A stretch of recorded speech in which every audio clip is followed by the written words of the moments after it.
2 races remain before the playoffs begin in the HTL Cup Series. We're here at the Brickyard for the BFL 400. It's almost playoff time, which means it's almost time to get underway. Welcome everyone to ABN's coverage of the HTL Cup Series live race 16 of 25 for today's event.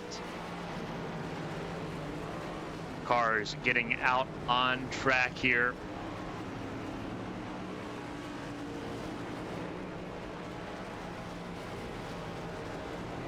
And I believe this is supposed to be qualifying. I do not believe that is the case. If I'm looking at this correctly, I believe we are in an open qualifying session. So everyone's got time here. We'll wait for confirmation that this is the correct format. Otherwise, we may need to step aside for a moment. But while we do that, we still got a lot to cover. So let's get into it. Points as they run going into this race. John Hagan and Mark Kaisenweather, they are locked in to the playoffs already. They have pointed their way in. They cannot drop out of the top 12. Even, no matter what happens tonight and next week in Daytona, they're safe. Josh Susie, Caitlin Height, they are not far away from joining them.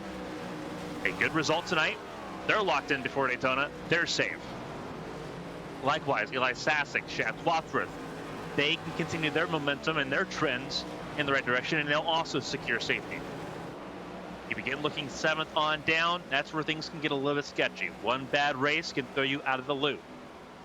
Davis Mill Jr., Kyle Taub, Josh Arnold, Josh Gaiman, Tucker Sawyer, Blake Henderson. They're the ones that have a lot to work for here to secure their spots in the postseason here over these next 2 weeks. It is not as hard as it is for this group here, 13th on down. Those marked in yellow are in wild card positions. If a driver outside the top 16 wins a race tonight, or more importantly next week at Daytona, they will jump in to one of those wild card spots. Say, for example, Alfred Denny, 43 points out. Doesn't do well tonight, but wins at Daytona next week. He would move to 16th. So a lot of fluidity in this position, in this group right now. But as we stand, expecting that the trend will continue, that we will not have any major surprise winners with that eligibility in hand. Braille, Thompson, Peach, Meredith, they're the ones on the hottest seats of them all. Dean Clavitt only 5 points out. With Meredith being done for the season, expecting Clavitt and Meredith to flip-flop. Clavitt's in that 17 the rest of the year. Sharp and Dustin Hall. Hall had a really good run at Michigan last week. Sharp did not. Sharp's on the slide backwards. Hall's on the climb. Jonathan Adams was not present at Michigan last week. Going to be very difficult to see if he can make it in with him not being in the field again tonight. Austin Mongol, he slid backwards a lot in Michigan. Elias Flores, he needs to pick up the pace. Same with Matthew Boone, same with Alfred Denny. They both had something going until accidents took them out of contention early on. Patrick Oberstadt, Steven Oberstadt, you're looking at now drivers in the must-win territories. Bren Roberts, he is outside the top 30. His win in Atlanta does not secure him anything. So he has a lot of ground to make up here. Realistically, there's no way he can make up that ground. He's not going to have the eligibility, so he's not a factor. If you're not top 30, and if you're not top 30, your eligibility means nothing. If you're top 30 and you have a race win, you'll move up. So for those like Apperson, Odie, Baxter, Ratliff, Markowski, it is win now territory for them.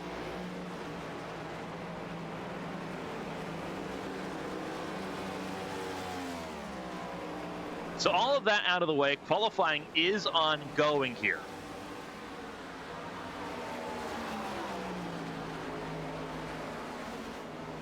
Pull up the ticker for a moment. Green flag is in the air here in qualifying. It is Kaisenweather, center of your screen. Fastest lap, a 171.8 mile an hour lap time. Compare that for the times, it's 52.604. that Kaisenweather has run so far. John Hagen in second place, 52.731, over a tenth behind. Kyle Taub right there with him, within 100th of a second. Louis Sharp, French-born driver, driving for NFG Motorsports, currently 4th fastest. But it is open qualifying, which we usually only see for the road courses here at Indy. So this has opened up a bit of a Pandora's box with 31 cars set to do battle here tonight. Hunter Peach currently 5th fastest. Toyota's out in full force. It is Toyotas all in the top 5. Your best Chevrolets in 6th, Josh Heyman, Patrick Oberstadt in 7th, as things currently sit. Your best Ford only in 8th. That's Dustin Hall, driving the number 1 on the racetrack here tonight. Eli Sasek, 4-car team for Ascent Racing. He is the 2nd fastest behind Hagen, but still well ahead of his other teammates, Elias Flores and Yair Rodriguez, who is filling in the 95 tonight.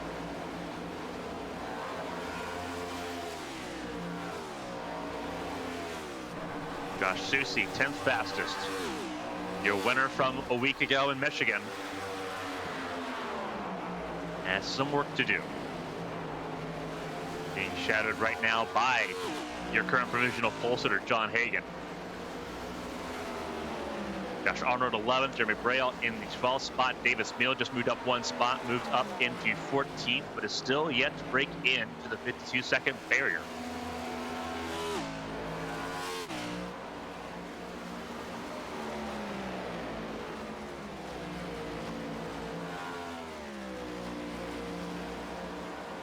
Speaking of which, there's Dean Clavitt in the number 17 for Zach Meredith for the rest of the season. That was confirmed earlier today. Running a throwback, and this one a very significant, a very poignant throwback here. Dean Clavitt, this car very familiar for those that have followed NASCAR for a long time. This is the 25-year anniversary of the passing of Adam Petty. On May 12, 2000 at New Hampshire, during practice, Adam Petty suffered a serious crash following a sticking throttle that claimed his life that year. Part of a very dark time period for stock car racing as a whole. A time period that included the loss of Tony Roper, Kenny Irwin Jr., and the very next year, Dale Earnhardt.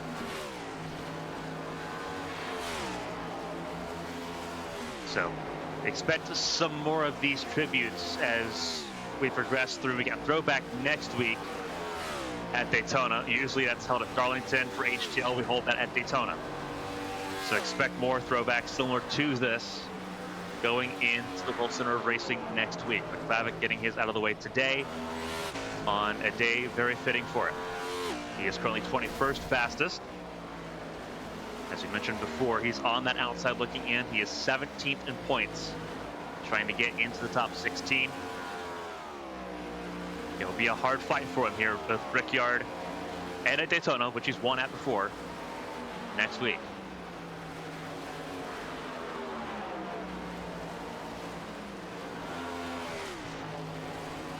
Austin Longo needs to pick up the pace a little bit as well. He is currently only 26th fastest, a one-time pole sitter back in Charlotte. He is yet to find any significant running room. 9/10 off the front of the field. Nearly a second is not a good place you want to be if you are Austin Mongol. And just behind him, Hunter Whitlock. Faster by a smidge on the timesheets. You can tell some of these cars are not feeling super comfortable right now, and it's Chad Swatsworth there trying to get a lap time in. Struggling in the dirty air as well, so he's going to be struggling. He's got about 20 seconds here. He's going to get across the line. He's got one more lap to go. If he's going to try to set a lap time here, Swatsworth lap time only good enough for 27th. Gary Donaldson and Angel Santiago have yet to set lap time. Santiago on a lap now. Mongol goes for a round trip to the wall.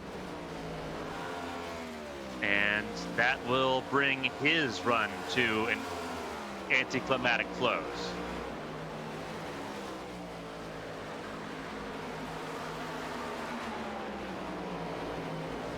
Kaisenweather coming to the checkered flag here at Indianapolis. What has he got on store? Was it enough for pole? It is not.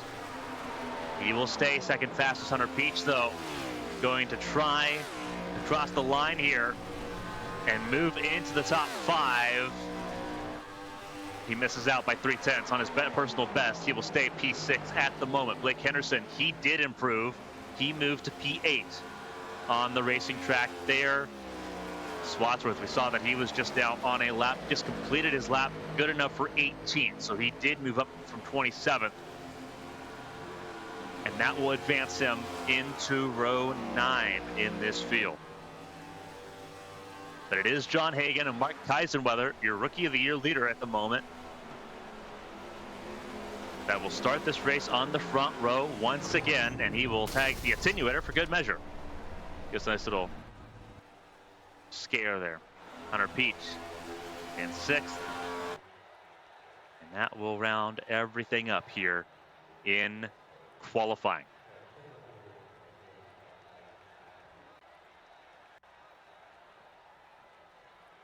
So warm-up begins here in earnest. So let's go over some things real quick as we kind of bear into this. Indianapolis Motor Speedway, 2.5 miles of racetrack here, 4 very even corners. It is a rectangle. It is everything people talk about here, especially in the month of May, how important this racetrack is as the greatest spectacle in racing looms, the Indianapolis 500 on May 24th.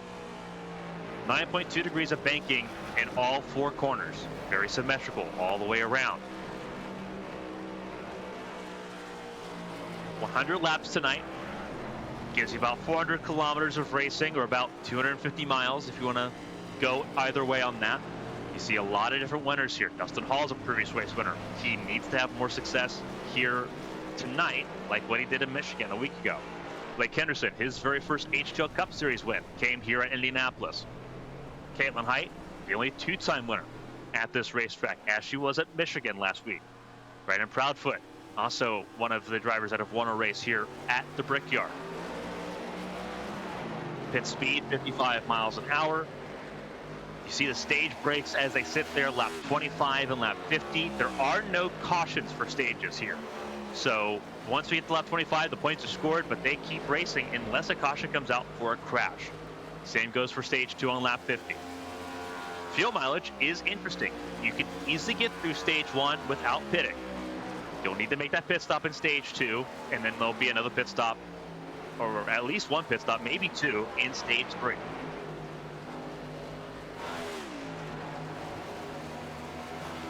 And of course, going into this, we know what's coming up here. Daytona International Speedway, the Coulter's Cards 400 at the World Center of Racing next weekend. We are off for Memorial Day. Obviously the 25th, the Indianapolis 500 itself, the 26th, Memorial Day directly. So we're off that week, and the playoffs begin on June 2nd at the Southern 500 in Darlington Raceway. Then we go to Watkins Glen and then Las Vegas in mid-June, June 16th there for the race in Las Vegas. So we know what's coming up there. We know the pressure that's on the drivers that are on that cut line or just on the outside looking in, trying to make their way into the playoffs here and fight for a championship. Very straightforward there. We also do want to take the time to shout out Team Conti Sim Performance.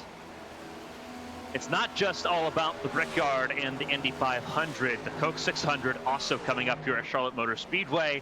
Perfect time to get yourself hooked up with a premier level setup from one of eNASCAR's best drivers.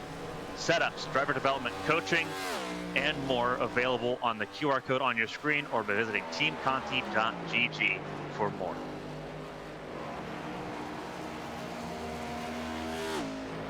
And with that, we will stand aside for just one moment. When we come back, it will be time to go racing here in the Brickyard. So don't go anywhere. It's HTL on ABM.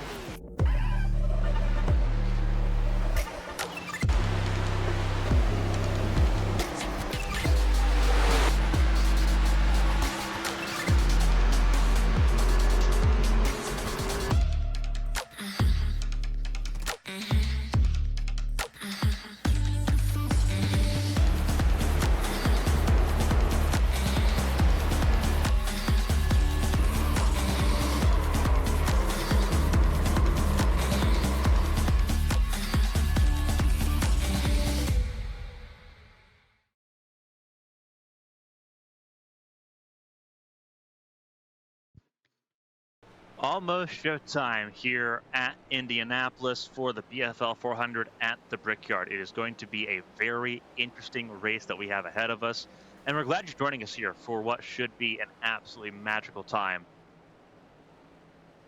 Starting grid on your screen, we will go ahead and get ready to begin with the front row. It is John Hagan and Mark Kaisenweather that'll be on the front row here at Indianapolis. A great job for both of them, but it is Hagan on pole position, looking to try to break records. Still looking for race win number 6. The record is 7. He's trying to break that here. He's got plenty of time to do so, and he's got the prime real estate to do so here tonight. Kaisenweather, Rookie of the Year leader, on the front row with them. They will lead row 2 of Lily Sharp and Jeremy Braille. Lily Sharp, bad race at Michigan last weekend, fell out of top 16, trying to get back in, starting 3rd. A really good position to be in tonight. Jeremy Braille also on the outside, looking in, trying to make all of that magic happen.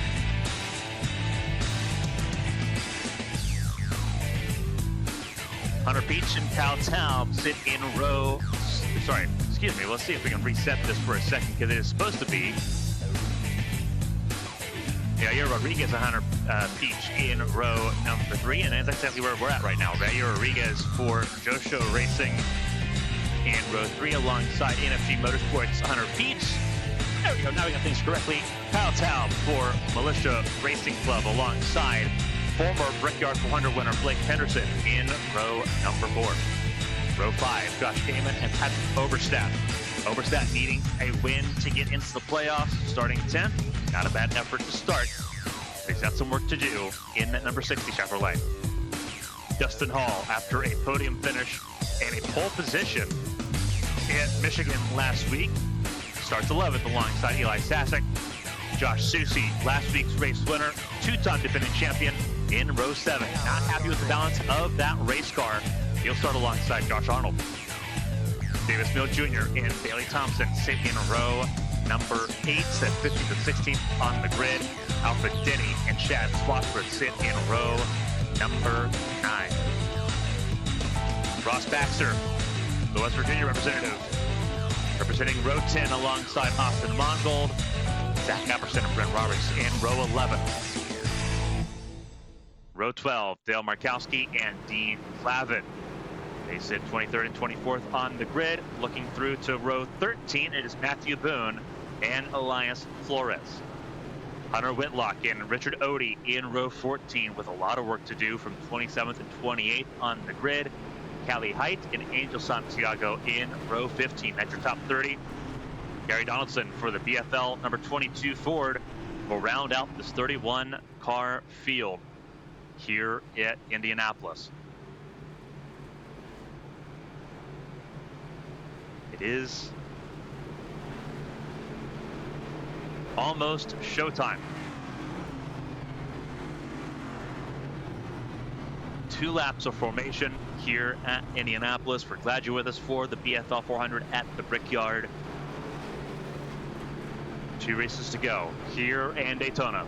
What a combination to end the season on. But we know it is far from over. 100 laps here and 100 laps at Daytona to determine who were in the top 16 for the playoffs.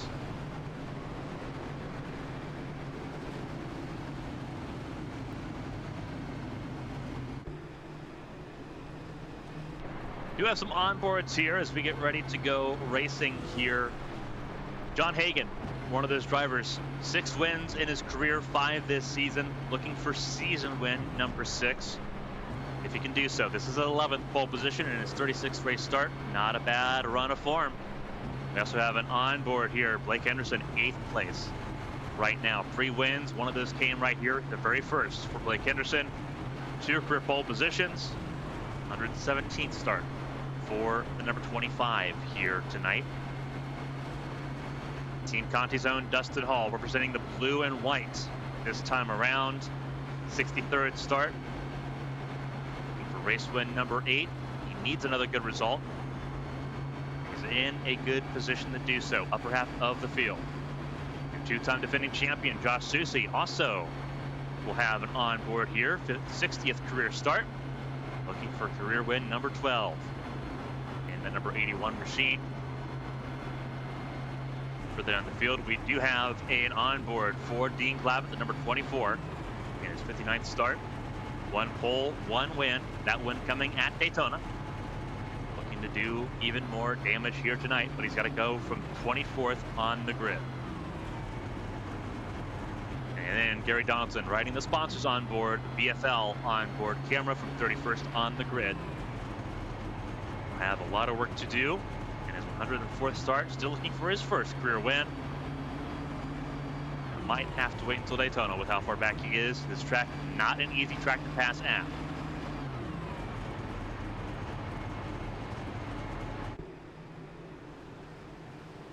Lights ready and out on that pace car. 31 cars ready to take the green. Angel Santiago starting from the pit lane, the number 90. You see him right there on that pit lane, mired behind the pit boxes. But he is there. And you can see the cars as they roll out of turn number 4 in just a moment. There they are. Perfect timing there.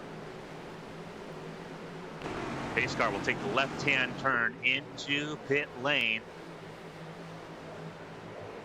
Race 16 here in Indianapolis. The BFL 400 is underway. We're racing at the Brickyard. Let's go.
First lap in the books here at Indianapolis, and it is John Hagan ahead of Mark Kaisenweather that will lead the way. Jeremy Braille up the 3rd around Pelletier. Sharp in the 4th spot, trying to hold off Yair Rodriguez.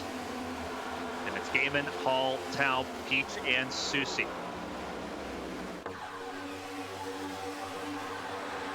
Henderson in 11th. He's dropped down a few spots, dropped down 3 to be precise. Trying to find his bearings. Very notable emissions from the field include the number 3 of Caitlin Height. So that'll make Daytona even more interesting for the 3 count.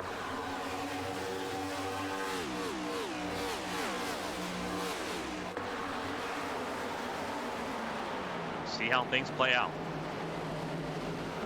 A little bit of damage already on that number 19 car. You see the damaged fender on the 19 on that right side. So already some early contact with the wall. Reporting that is in the short chute between turns 1 and 2. That was early on lap 1 for Sharp. That's how Sharp lost that spot to Braille and eventually to Rodriguez. Now with Dustin Hall riding in 6th. But everyone is still rolling and in full charge here tonight.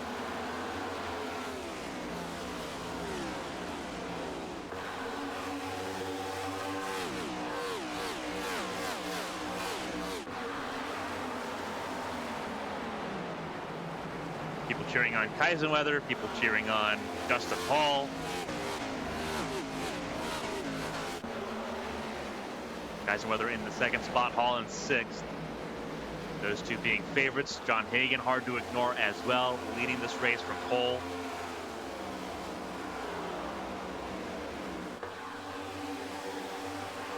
Coming aboard Blake Henderson at the moment. Down 2 spots, started this race at 8th, was down as far as 11th, so he got one of those spots back, got around Bailey Thompson to get back into the top 10. Everyone taking it easy, though, on this early start.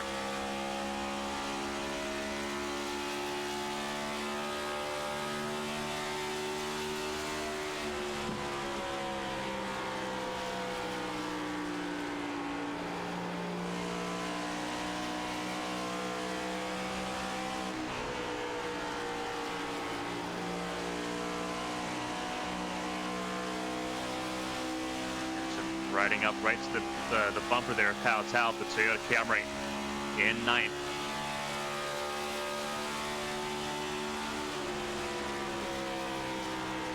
Get a lot of lifting out of the throttle. Have to really coast into the corners here and ride through the corners.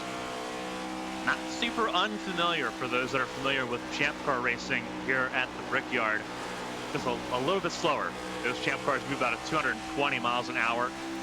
Right now, they are running about 180. Here comes Henderson looking for that spot. Inside going into turn 1, and that'll be Henderson up to the 9th spot. So beginning to gain some ground as he makes that pass on Taub for P9. Likewise, Josh Susie getting around the 27 of Bailey Thompson, but was not before Eli Sasek also got around. He got around both of them in that Toyota. Sasek still looking for his first career win in the HTL Cup Series at the moment. No poles either, but he's got a pretty decent ratio for top 10s and top 5s. He's just comfortably in the top 12 in points, looking to lock himself in with a race to spare.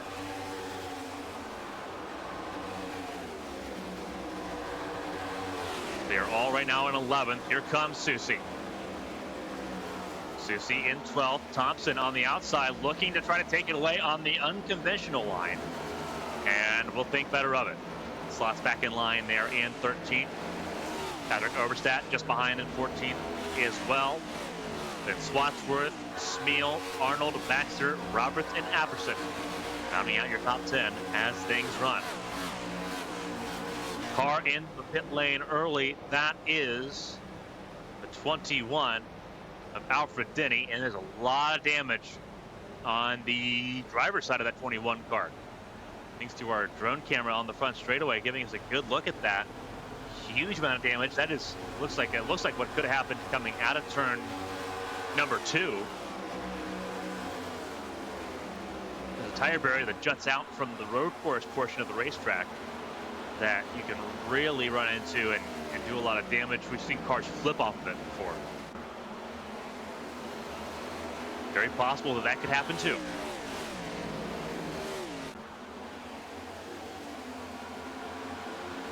Anderson in the mix. Trying to get around Sharp now. Send into turns 3 and 4. Taub on the outside lane. Not going to do Henderson any favors, but also can't get around either of them because both of those cars producing some dirty air in the corners, slowing that 16 down, that Air Force machine. Not able to make any headway. Henderson going to look into turn 1 again, I would like to assume here. Thinks better of it.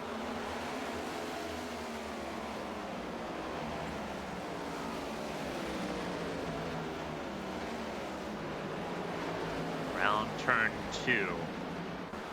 Henderson got a really good run out of turn 2. He may try turn 3 again. Sharp's got a little bit of slipstream from Josh Gaiman, and that's going to make life a little bit more difficult. Sharp drives deep into turn 3. Henderson nails the exit there. Seems like the exit seems to be a lot better for Henderson than the entry point. That makes sense, being in the dirty air like that. Not so great at turn 4. Let's come down the front straightaway. It is lockstep, heel and toe for everyone right now in the top 10. Hagan has opened up a half-second gap at the front of the field to Kaisenweather. Rodriguez up to third, Braille in fourth, each top 5 ahead of Dustin Hall. Anderson further back. Got a little loose there out of 2. Taub's going to look for position potentially into 3. And I don't think Henderson's going to fight him too much on it, and he does not. So Taub gets back up into 9th place around the 25 of Henderson. Job done and dusted. The Loxahatchee, Florida native.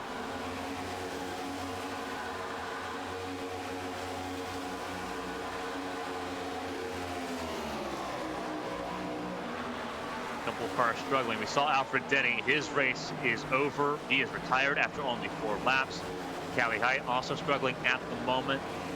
3 seconds off of Gary Donaldson in 29th place right now on a little bit of an island. There's Donaldson and Richard Odie, 28th and 27th. They're also on an island away from the rest of the field because there is Dale Markowski in the 83 trying to hang in there behind Austin Mongol.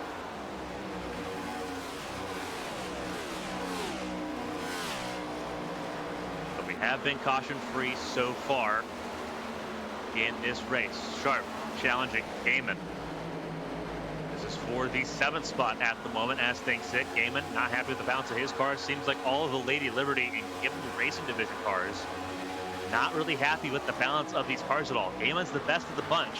We usually don't say that about Josh Gaiman. He has had a dip in form this year compared to seasons past. And I say a different form. He's a race winner this season, so that's considered a low season for Josh Gaiman, just having 1 race win.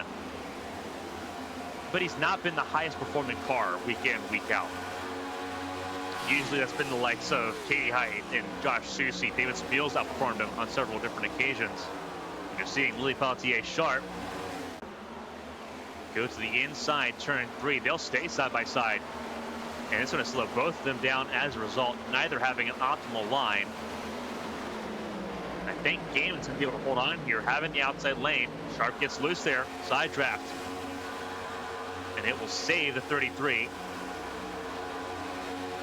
But he is not the fastest of this group at the moment. He is actually right now the slowest of the group.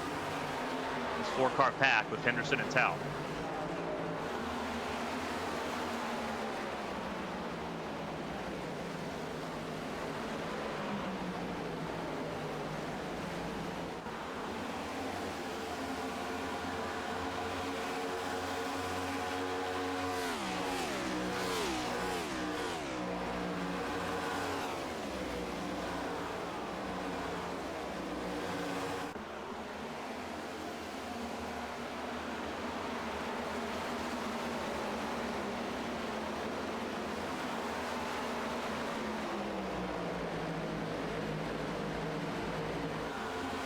Out the field here, Rodriguez has gotten around Kaiserweather for the 2nd spot.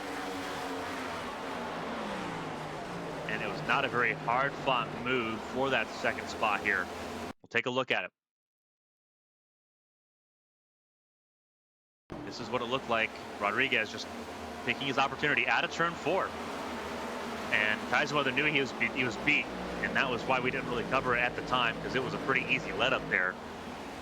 I gave Rodriguez 2nd place and a chance to chase down teammate John Hagan. Likewise, battle going on further down the order. This is outside the top 10. This is for 14th position. 13th, including Bailey Thompson. Thompson in the 27. Patrick Overstat in the 60. This is Chad Swatsworth trying to make up spots. He's already made up 3 in this race. From 18th to 15th, trying to look for more. He has left David Smeal behind. Smeal under threat from Bren Roberts across the yard of bricks. And 16th place belongs now to the Pennsylvania native, filling in for Stephen Oberstadt. I believe there's a tag of the wall there by Smeal in the 31.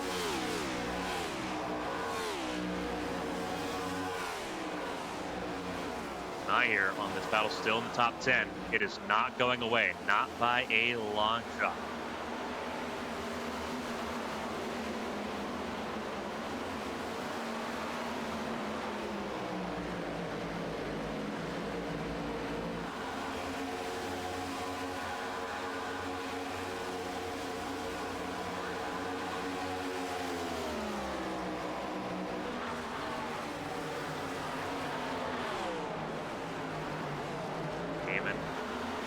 Trying to hold on here, because remember, there are no stage breaks outside of the plate races like next week at Daytona and the road courses like Watkins Glen in a few weeks. There's no stage breaks. You cannot rely on that, and they know that. That is something that they do not need to be reminded of too awful much.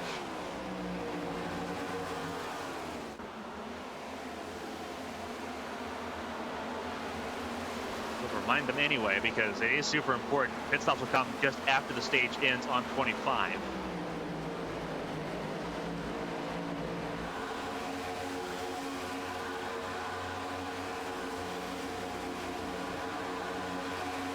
But everyone's trying to hold on for everything that that car is worth right now. And you can make the resounding argument right now it's not worth a lot.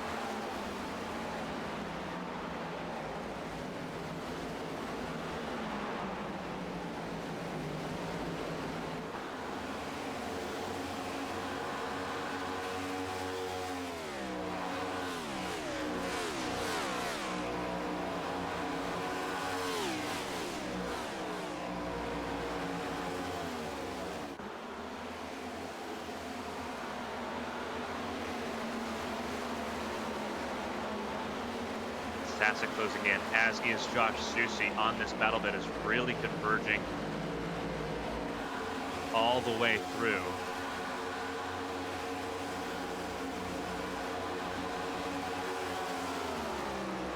Baxter losing a spot to Josh Arnold, but everyone largely hooked together. This is the side-by-side battle you saw going down the front straightaway. This is Smeal getting around Thompson and being shadowed by Dean Clavett.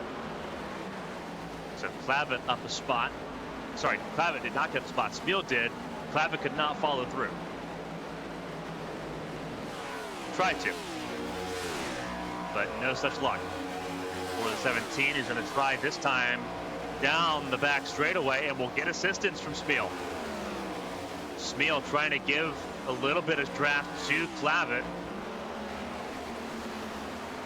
And there you go, really good move. Clavett really patient with that. Really trying to drive through and pushes the envelope just a little bit to get clear, and does. So an assist from David Smeal Jr. and Dean Clavett moves up one more spot. Outstanding stuff. That is Clavett up to the 17th spot, Smeal in 16th. And their focus now shifts to that of Bryn Roberts just up the road.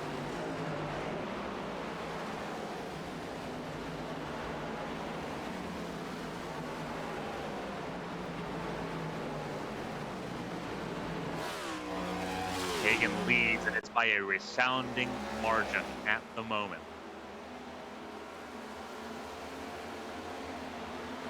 It is 1.4 seconds.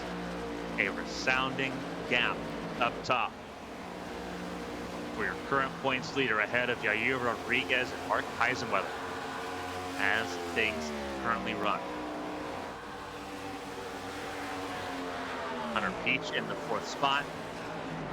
It's Dustin Hall in your top 5 at the moment as things run.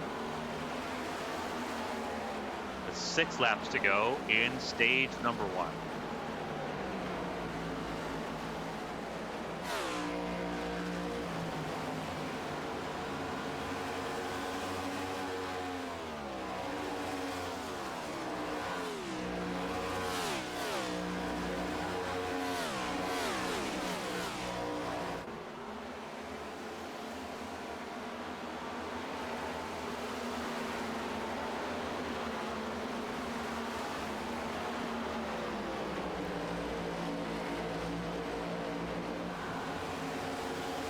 Right now sitting in the top 5. A little bit of contact there. I believe that was by Sharp. No, it wasn't. That was just up the road. No, it was Sharp that did kite the wall there. Let's see if we can get an onboard cam there of Sharp in that number 19 machine, because it's not healthy at the moment. It doesn't look that way on the roof cam, thankfully. No bent bodywork, but a lot of scratches and dents that are going to slow this cars down aerodynamically.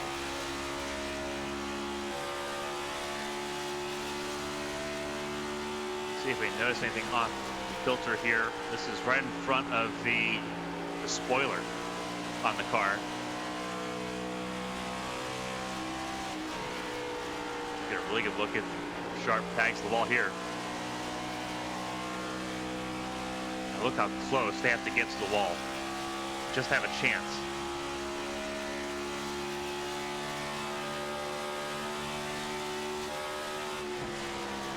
Back, it is a mirror full of the Air Force 16 Taub.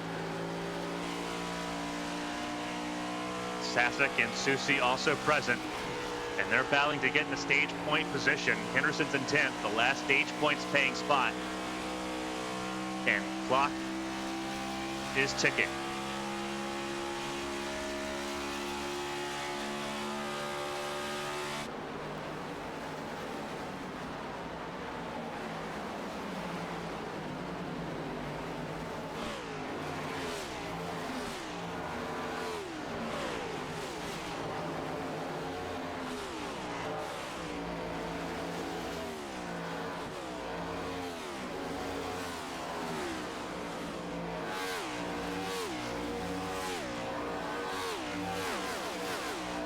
Three laps to go in stage one.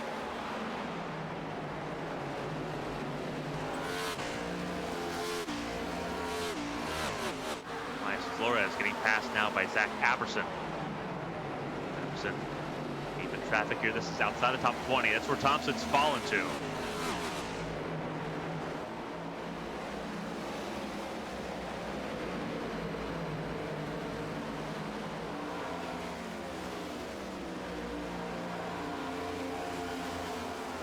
See Matthew Boone getting around Markowski for 23rd. Markowski won't fight that too awful hard. Everyone just trying to hold out until pit stops really take over. Cali Heights race, I believe, is over. So I believe we have hit 2 retirements here.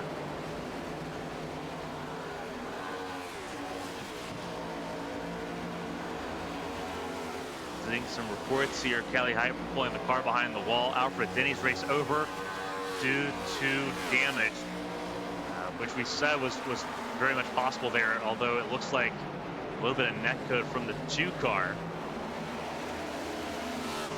Josh Arnold would be to blame for that for Alfred Denny. So Denny in 31st will be must win in Daytona next week.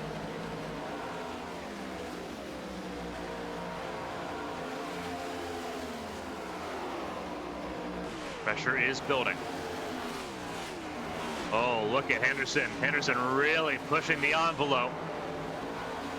As Taub was trying to find a way around Sharp, Henderson was not going to wait for it. Susie giving up the stage points. Going to come down pit lane early. Pit window was 28:31 laps. Susie's come down early, so will Dale Markowski. Hagan stays out. He's going to look for all the maximum stage points that he can get, just to rub salt in the wound. 2.2 seconds right now, the gap between Hagan and Yair Rodriguez. Kaisenweather looking for second though, and will get it back from the 95. But Hagan will be untouchable. Stage 1 will fall, and it will be in the hands of John Hagan. Kaisenweather will take second place in the stage. Rodriguez third. Dustin Hall will end up in the 4th spot. He got around Hunter Peach. Peach got top 5 there, and Henderson holds on for the final stage point as Gaiman gets around Jeremy Brault across the line.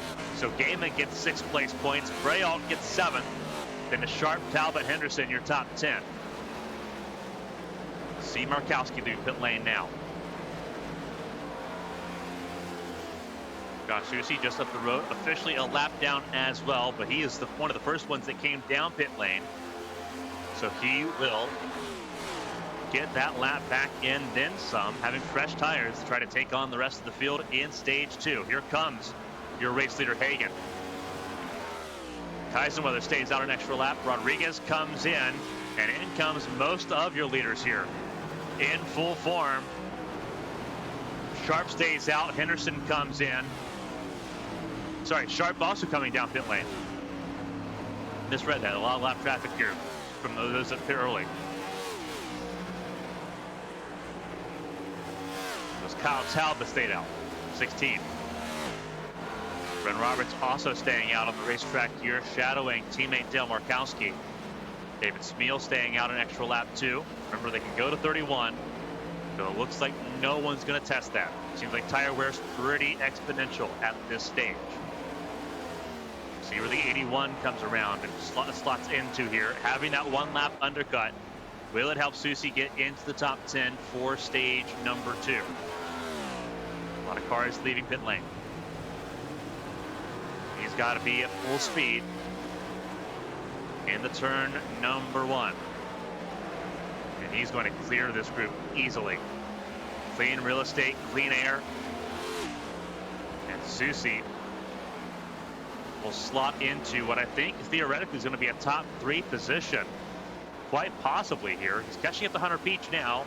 Hunter Peach on cold tires.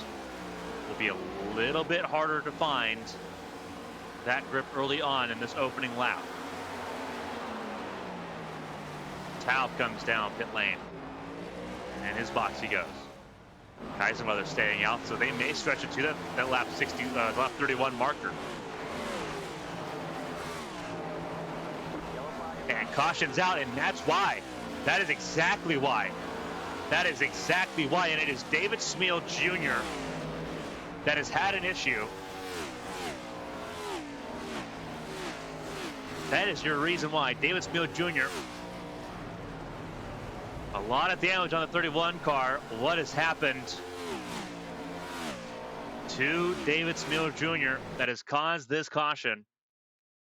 He is up in the fence already on this replay.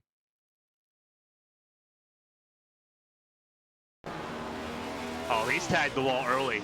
He has tagged the wall very early. We've got to go way back here. Got to get way back in the Wayback Machine. Oh, no. I don't like where this is going. This is David Smeal Jr. He is getting ready to come down pit lane.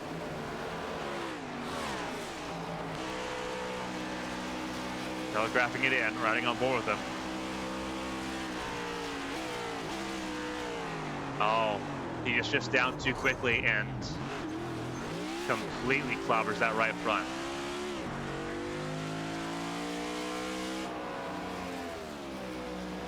And there's nothing he can do at that point. He is along for the ride. He's got no steering at this point. I think you're going to see that. Yeah, he's got no steering at all. Completely disconnected the tie rod to that right front. And he knows he can't make it back. Tries to get it off the racing surface, but he's in the way, and now he's parked at the exit pit lane. And that's how the caution comes out. Very unfortunate there for David Smeal Jr. It does change things, though. This does not help the 12, who now has to come down pit lane and lose a lot of positions in this race.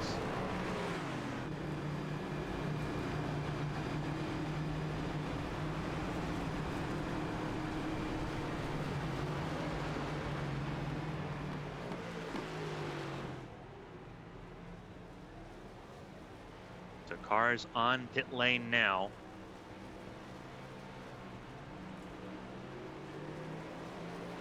Nice weather, pretty easy to get out of pit lane ahead of the curve.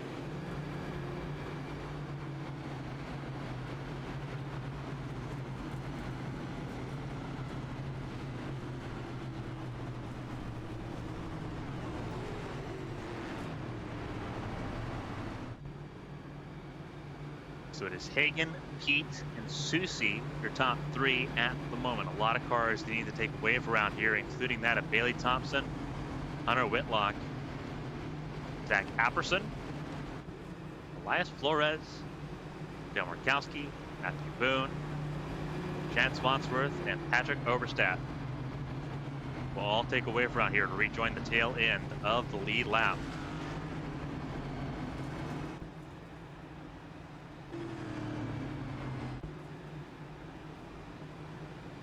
So while the field gets sorted through here and we get ready to go racing from our first caution of the night, we'll step aside for a brief break and come back for more racing from the Brickyard.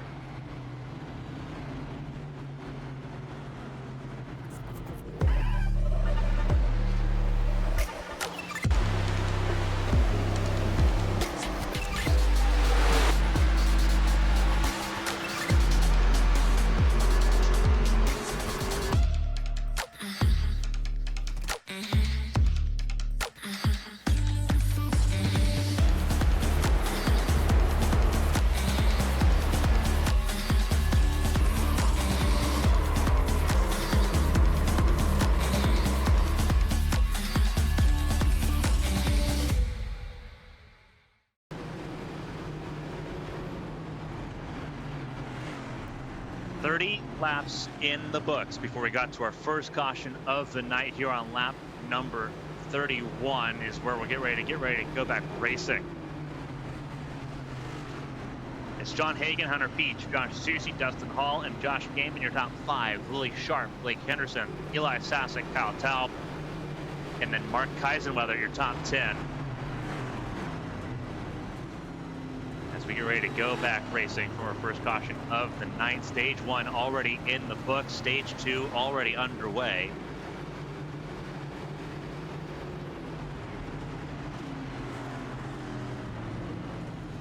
Again, a reminder, stage two ends on lap 50, but there will not be any cautions for it. Unless there's a caution for an accident like we saw with David Smeal. It'll be very straightforward in that regard.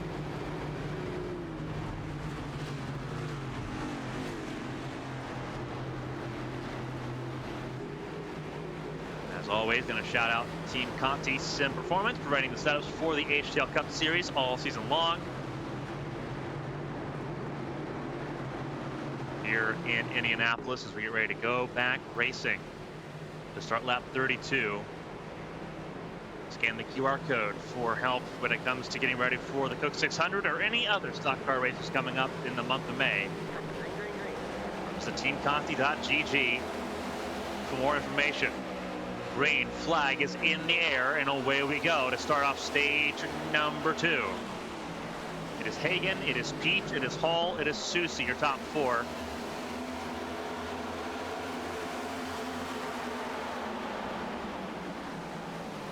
All really fighting to hold on to that third spot. Susie tried getting clear.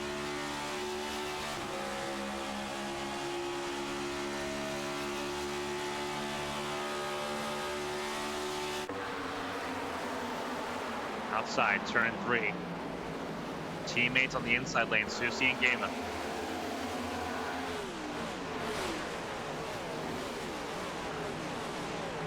The more they battle side by side, the better it is for Hagan and Pete.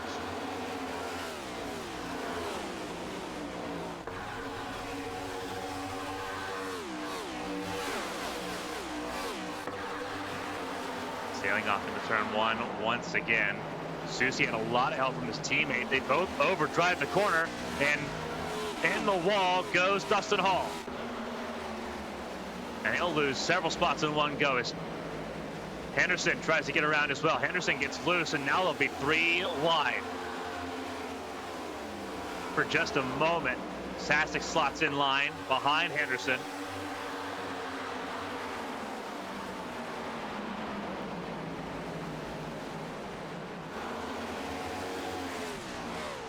Susie trying to reel in now the top two. The top two, both Toyotas in the field. Hagan just set the fastest lap of the race.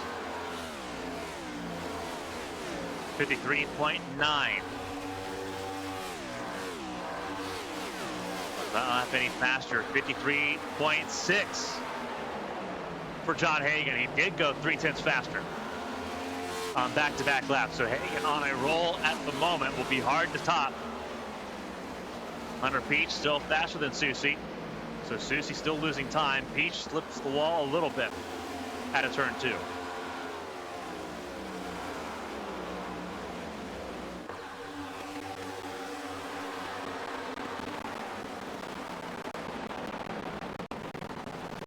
Field is rolling once again. 25 cars on the lead lap. 27 cars still rolling. Rodriguez has taken an early exit, as has Callie Height, Alfred Denny, and David Smield Jr.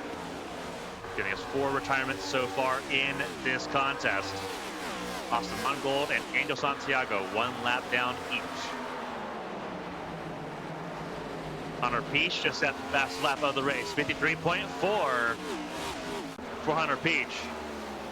His last lap, there you go, 53.468. Better than John Hagan, who also set a personal best, 53.529. And they have walked away from Josh Susie, who is, as we mentioned at the top of the broadcast, not been happy with the balance of his 81 Chevrolet all weekend. Going into this race, he's got team support here. Josh Gaiman there in the 33 car, acting as a rear gunner to hold Dustin Hall at bay.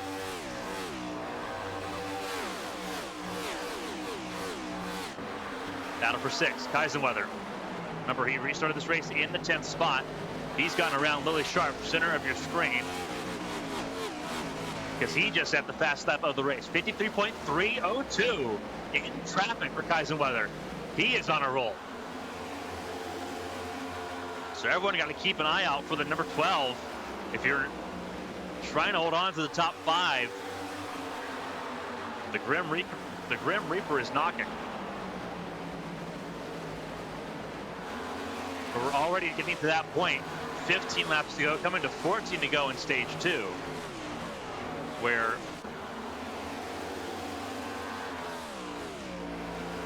time is counting down. Henderson and Tal battling side by side. Dean Clavitt sitting in 11th at the moment, seeing what he can do to pick off another spot. This time it'll be Cal Tal, the victim of the Vulturous 17 crew, having spots one by one as they fall. So Clavitt in 11th. Sorry, Clavitt in 10th now. Taub in 11th. Henderson in 9th. As they chase down now Eli Sasek and Lily Sharp.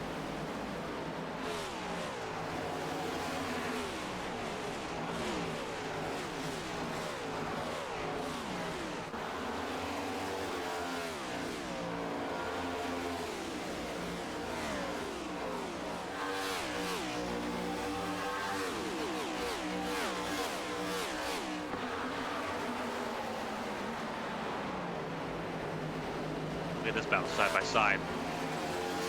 That is Kaisenweather and Hall side by side for the 5th spot. Dustin Hall getting very flirty with that outside retaining wall that's in barrier, and it works. Hall holds on to 5th. Kaisenweather has a slot in line once again.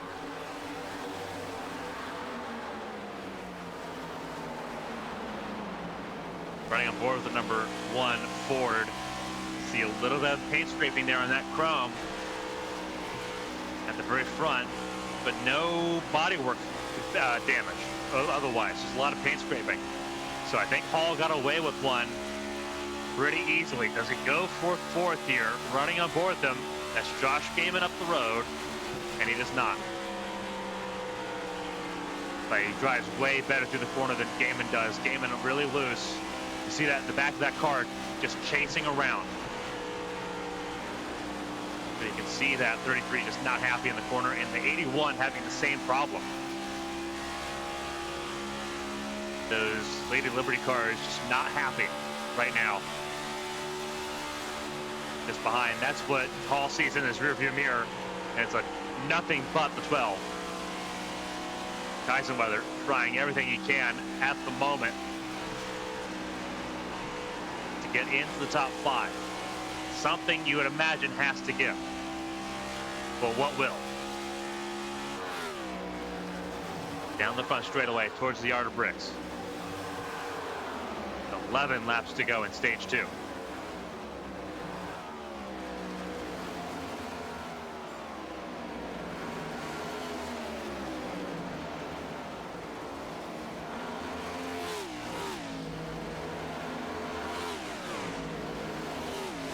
Kaisenweather, really good drive out of turn 2. Going to give him a chance, but he's got no slipstream. He's got to rely on a lot of side draft here into turn 3, and I think he's going to get it. Hall gives it to him. Hall just gave it to him. Did not want to fight that 2 awful hard because they're losing so much time behind the 81 and 33. They are not the fastest cars, not even top 5 fastest right now in the field, the 81 or the 33. John Hagan went faster, 53.22. And mind-boggling speed, 53.14. You are kidding me. And Hunter Peach is right there with him, 53.2 for Peach. They are blazing fast right now. They have already opened up nearly 3 seconds to Josh Susie. The Toyotas right now are hooked up.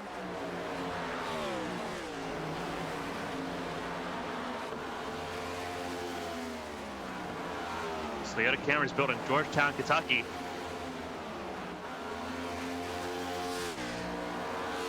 Calling the Brickyard home at the moment, first and second. Kaisenweather also third fastest on the racetrack at the moment.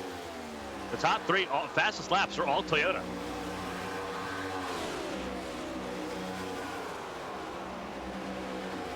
But you got to be wise here. Teammates are not going to separate that easily.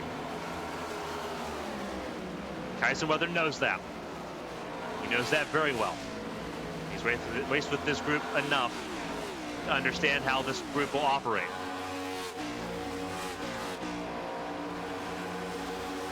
He will go for a chance on Josh Gaiman entering turn 3.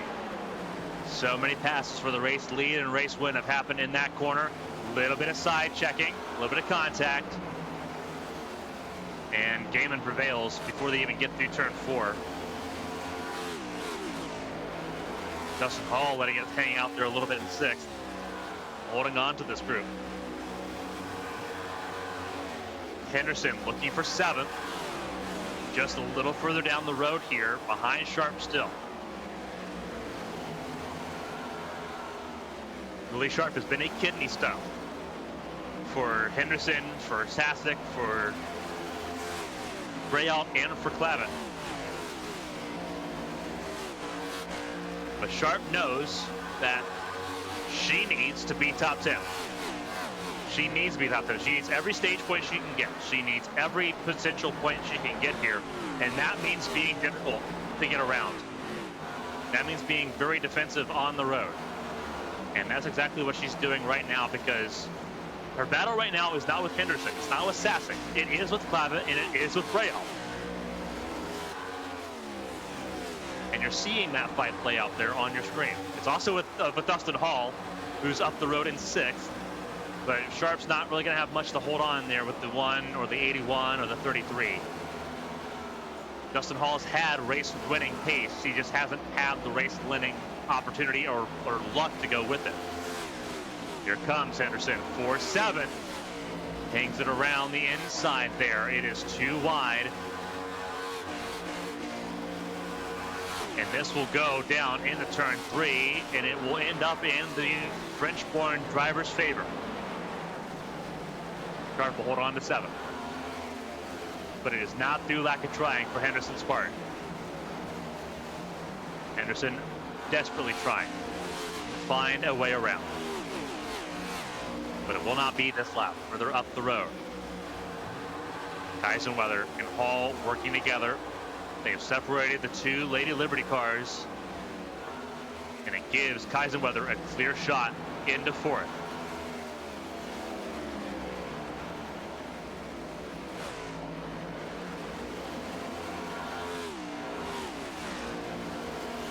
teammates separated, Kaiserweather now can pick off Susi with a little more ease.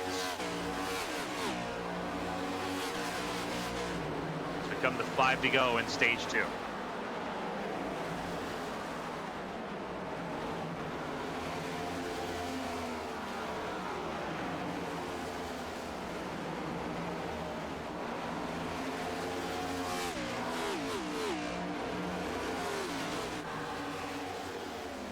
Hagen, Keith, well up the road, and they are matching each other still right now. Both of them hit 53 ones.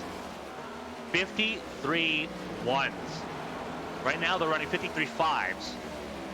So the pace is beginning to drop off on these Goodyear tires. They are still faster than Susi. They are still faster than Gaiman. The only driver they're not faster than right now is Kaiserweather. And it's not by much.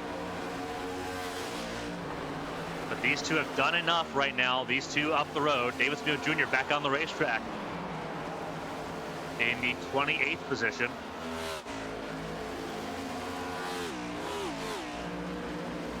As Josh Arnold struggles to get around Bailey Thompson further down the order.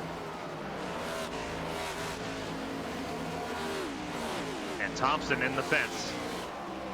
Will lose a spot to Arnold and to potentially the 60 of Oberstadt. And yeah, Oberstadt's going to use the inside lane, try to make a way through.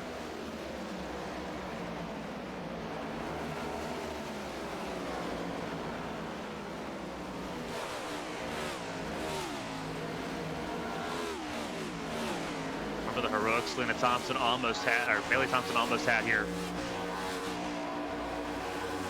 in Michigan a week ago. Bailey went for the race lead on the white flag lap, the final lap of the race. Josh Susi did the slide job, checked everyone up, melee ensued. Thompson ended up missing out on the podium.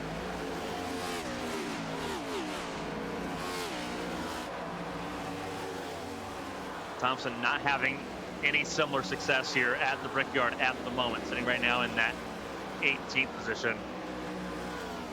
And you can look here for Bailey. Started this race 16 and has only been downhill from there. Tried to jump uphill early. It just has not been able to maintain that in that WeatherTech Ford Mustang. And sits 2 spots down.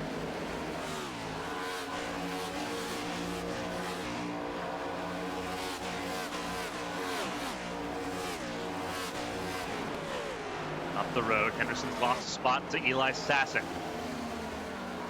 As everyone trying to figure out how they're going to get around the 19 of Sharp, other than it being just on pit sequence. It's probably going to how it's going to have to be.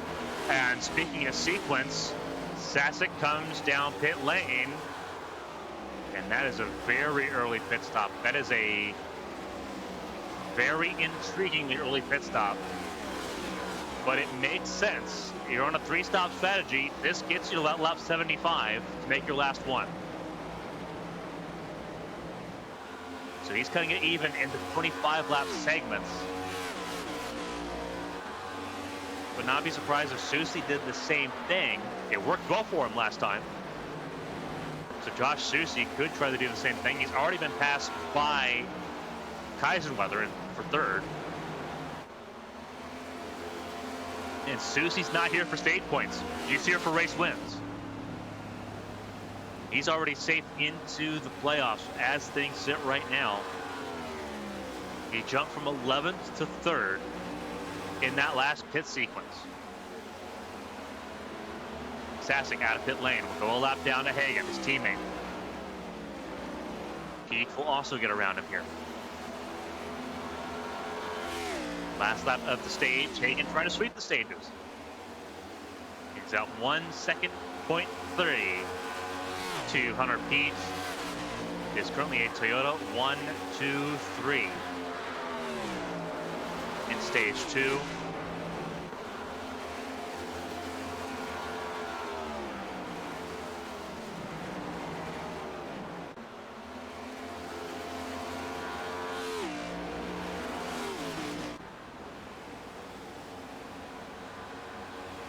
Hagan comes across the line, and stage 2 belongs to him once again over Hunter Peach and Mark Kaisenweather, who rounds out the top 3. Gaiman beats Susie to the line for 4th, so Susie only gets points for 5th.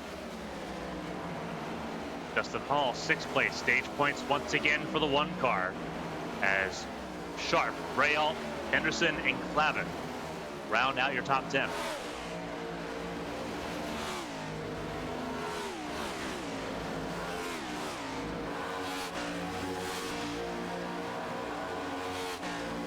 Early pit stop made by Sasek.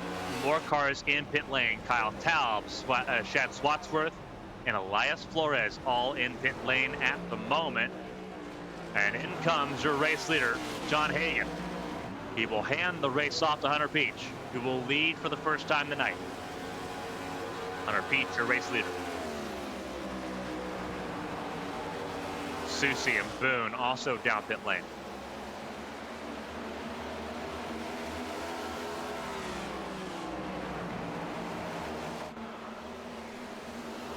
Pit stop cycling through here now. The window extends to lap 62. That's the furthest the mileage extends to on the fuel tank. Lap 62. A couple cars wanted to extend that all the way to lap 31 last time around. Kaisenweather was one of them. We'll see if he does the same thing here. Kaisenweather last pit. He pit under caution. And that would have been on lap 26. And he is in pit lane now, as is Sharp and Braille and Hunter Peach. So Josh Gaiman, your new race leader, ahead of Dustin Hall, Dean Clava, and Blake Henderson. Remember, Kaisenweather had to make up so much more ground because he stayed out long, he overcut, and a caution came out, and it shuffled him all the way back down to 10th place because he was so much later on pit lane. Kaisenweather not making that same mistake. He comes in early. 26 laps again for Kaisenweather. It's what he ran when the caution came out before.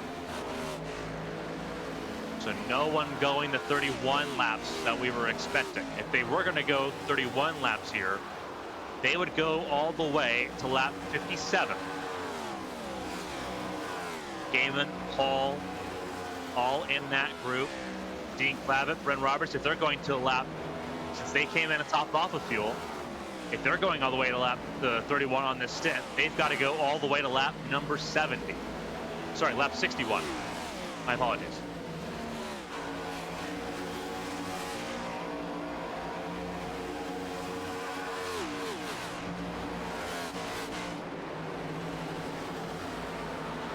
See what everything looks like here over the next few laps. Large pit window because everyone spreading out when their pit stops took place, either under green or under caution.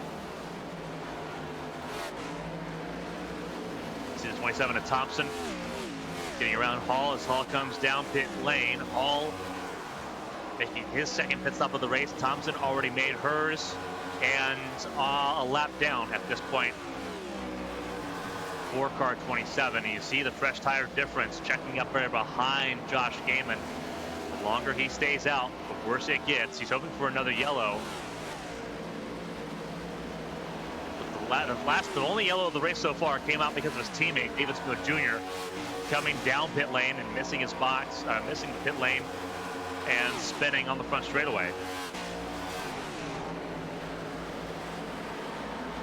Thompson will get cleared.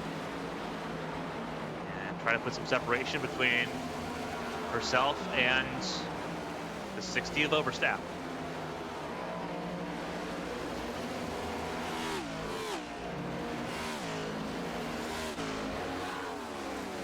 And Gaiman down pit lane now. It gives the lead over to Dean Clavitt. And the Adam Petty tribute will lead at Brickyard, ahead of Bren Roberts and Josh Arnold.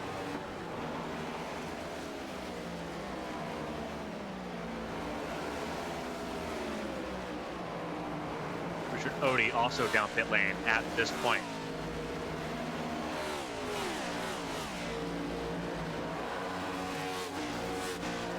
Again, longer pit window here, all the way to lap 61 is what we're expecting here for some of these cars.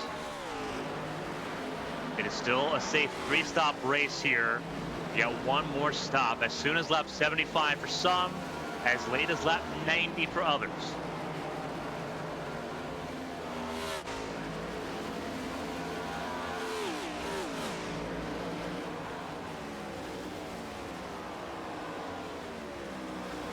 Not many of those have stayed out. The top 5 have all stayed out here. So Clavitt, Roberts, Arnold, Baxter, Donaldson, and Whitlock, who comes down pit lane now, will give it back to the top 5. Hagan, Keith, Kaisenweather, Susie, the first ones to come down pit lane. Dustin Hall in the 11th spot. He'll move up to 10th, getting around getting around Whitlock. And that'll be Sharp, Sasek, Slotsworth, Taub, Boone, Braille, and Henderson, who had a really bad pit lane time. Did not help him out in the slightest.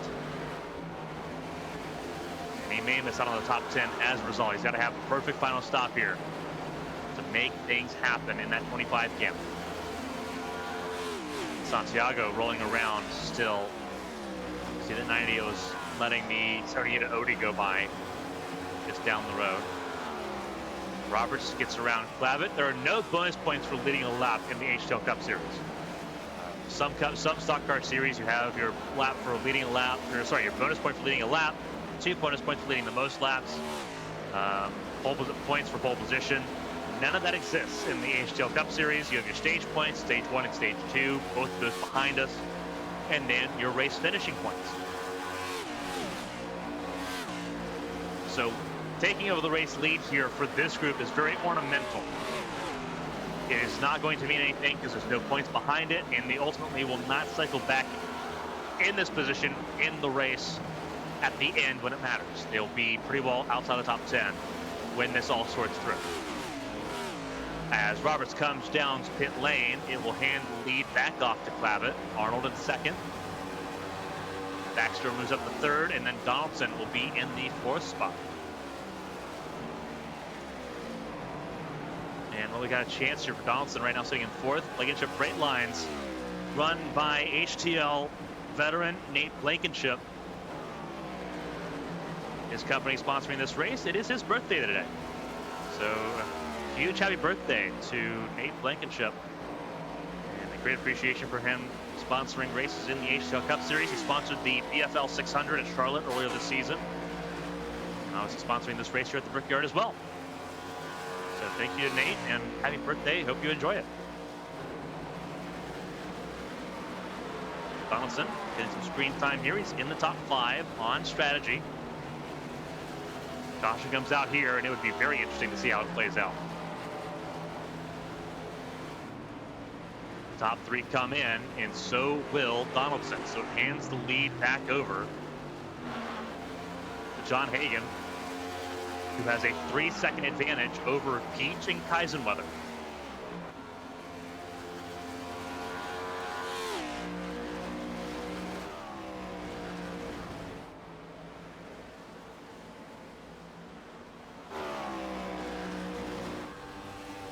So, we have 40 laps to go here, 41 laps to go. We'll do another shout out here for Team Conti, the setup maker that has helped us produce what has been the best season of racing HTL's had so far in its 6 seasons of activity. Only 1 caution so far in this race, knock on wood, that it stays that way. John Hagan doing an amazing job here. See Team Conti on his car as well. Dustin Hall, the official Team Conti driver in the series, in the top 5.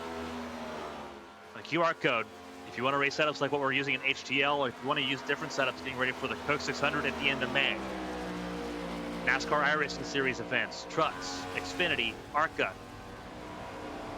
especially the new Gen 4s. The new Gen 4s, when they come out in June, on June 14th, Team Conti will be there.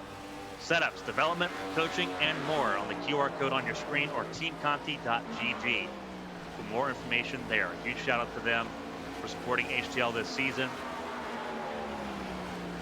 been a fun season, a very competitive, but it's not been a chaotic season. The HTL Cup Series competitions, the trend has been pretty chaotic races. You remember, season 3 at Gateway being a bad example. Pocono, the Firecracker 400 2 seasons ago being examples of chaotic races in HTL.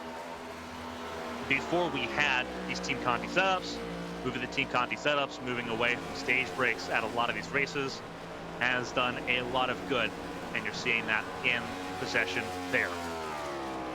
Team Conti also providing sponsorship for our Through the Field segment here with 48 laps to go, 39 to go now for John Hagan. Pole position, he's led most of the laps in this race. He has been very hard to beat here in Indianapolis so far. Out of the 61 laps completed, he has led 49 of them. Only ones he has not led have been under the pit stop cycles. He currently leads the way by about 3 seconds over Hunter Peach. Peach has a lap led himself. He sits second at the moment. He needs good results here in that number 20 for NFG Motorsport as well. And so far, he is getting every bit of that. He has got some wiggle room, about 4 seconds to Mark Kaisenweather.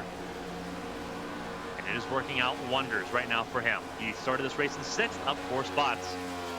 Mark Kaisenweather started this race front row, being stuck down in 10th on a restart following a caution during pit stop cycle. He has been working to try to get back to that top 2 spot where he started. That being said, he's already locked into the HTL Cup Series playoffs. Everything he gets here on out is a bonus going into Darlington in 3 weeks. Josh Susi started this race 13th, not happy with the car. Let me try that again with English.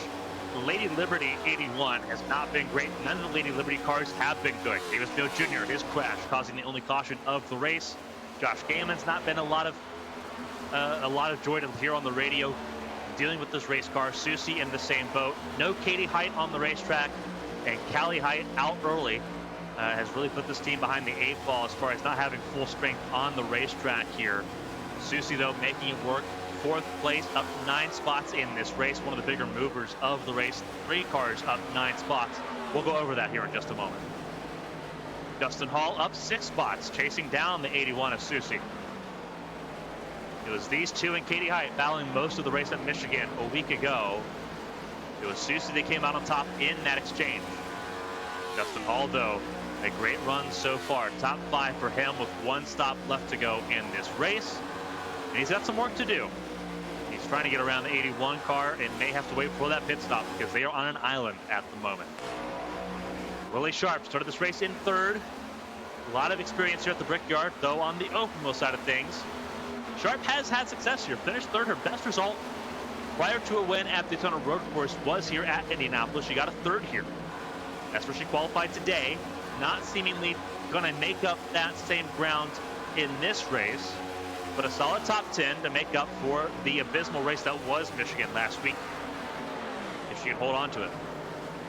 Josh Gayman likewise started top 10, up 2 spots at the moment in 7th, would love 6th place, and will try to make that happen. That 33 seems to be a little bit better than the 19 ahead of him, but not top 5 pace, unfortunately, for Josh Gayman, which is very frustrating because there's a lot of optimism going into this race that the 33 could have something here at the Brickyard. Chad Spotsworth, biggest mover so far. He was 9 spots up when we started the segment. He is now 10 spots up. He's gotten around Eli Sasek, Kyle Taub, and Jeremy Braille. They battle just behind him. Spotsworth up 10 spots. Currently, your biggest mover at the Brickyard right now, up to 8th for the 18 for Militia Racing Club. Eli Sasek, benefiting from having someone like John Hagan on his team. Consistent run of form for the 9 camp. Sitting right now in the top 10, but it is a very tight fight. You see Braille going for that 9th spot as well, and they will be very tight together in turn 1. 2 Toyotas and a Chevrolet in this battle for the top 10. Braille gets around for 9th place. We'll cover him real quick as Sasek loses 1 spot. Braille started this race in 4th, has not had top 4 pace in the race, though. That was very much a mirage in qualifying. But a top 10 would do a great deal of wonders for his campaign to try to get into the playoffs.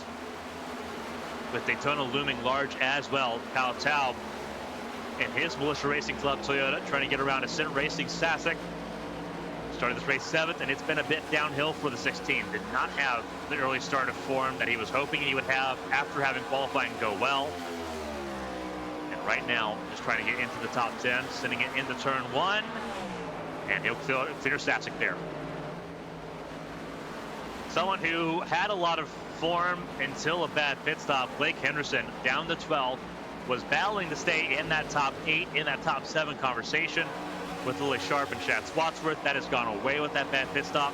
He is right now ahead of Dean Clavitt by a healthy margin. Davis Field Jr., the car directly behind him, not in the conversation. But Henderson, what could have been, as he was trying to do what he did for his first race win, and that was grab it here at Indianapolis. Dean Clavitt, that Adam Petty throwback, a race leader in this event so far, but it has been out of sequence. Started this race 24th, though. He's up 11 spots. Biggest mover as he gets around Bailey Thompson and the 2 of Josh Arnold. That biggest mover race changing hands from Susie to Swatsworth to Clavitt, and it'll change more and more as we go through this race. Pit stops happening in about 7 laps. Bailey Thompson started this race 16th, outside row 8. Going to lose a spot here to the 2 of Josh Arnold, and maybe even more. It has been a very backwards race after an early leapfrog for the 27, and we'll lose 2 spots down the back straightaway. 1 to Arnold and 1 to Patrick Oberstadt. Josh Arnold in the 14th position, back where he started. It's been a long road to get there, though, for Arnold after being tangled up with Alfred Denny early on in this race. That caused Alfred Denny's retirement from this race. Arnold, though, recovering for 14th. That incident early in the race will be under review at the end. Patrick Oberstadt must win. 15th, obviously not there. But it's not a retirement. And for Patrick Oberstadt, that is a positive. That team needs all the positives it can get going into Daytona next weekend. And that will be Patrick Oberstadt's best time to shine if he is going to try to win a race to get into the playoffs. He is outside the top 24 and needs it. Zach Apperson in 17th place, started this race 21st, and has just been very quiet, methodical in his approach here in this race, up 4 spots in 17th. Tombstone Motorsports driver, just trying to keep consistency going. Again, it's all about Daytona next week for some of these drivers, and minimizing the damage here at the Brickyard. Ross Baxter also must win at Daytona next week. A lot of drivers in this group will be must win. Baxter qualified 19th, has only moved up 1 spot thanks to retirements in this race. Pace just hasn't been there for the 38. And latency also not helping matters for the 38 team as well. Dale Markowski in 19th. Teammates there together. Separated, though, by a pretty decent chunk of change on the racetrack. 19th for Markowski, ahead of Richard Odie. Odie right now in the 20th spot. Gary Donaldson cycles back out to 21st after starting this race dead last and 31st. First car lap down, Elias Flores, after just being lapped by his teammate there, John Hagan. In the 22nd position, it's just not been his day, and he's showing why there. Balance is not where he wants the car to be, and struggling. Bren Roberts led a lap early, led a lap off sequence. I believe served a penalty for speeding on the pit lane.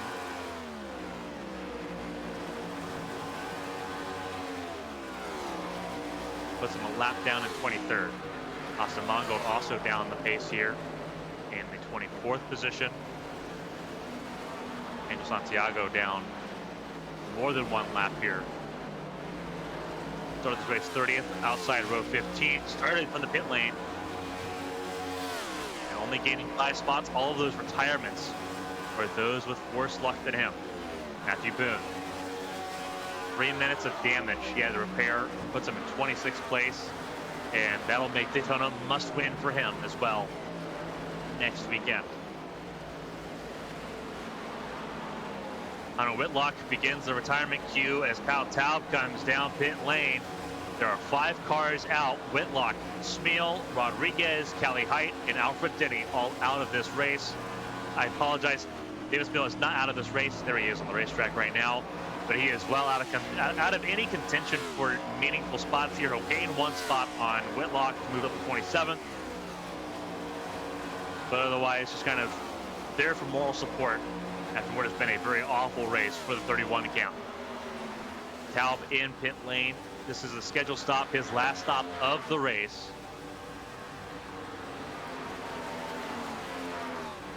.4 second stop for Kyle Taub. And he is off and running once again.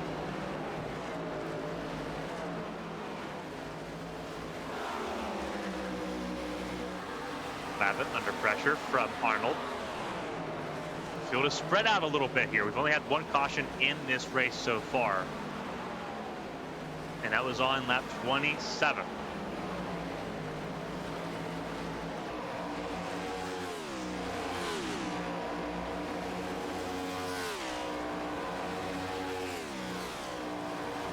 So it's been a very spread out race at the moment. Pete 4 seconds off of John Hagan's lap at the moment.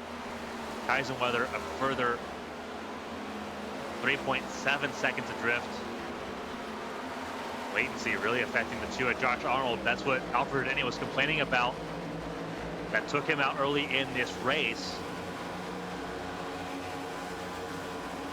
And struggling even more. And Blake Henderson not far away either. That is Henderson now up to the 10th spot thanks to the pit stop from Eli Sasek. Sasek in pit lane right now.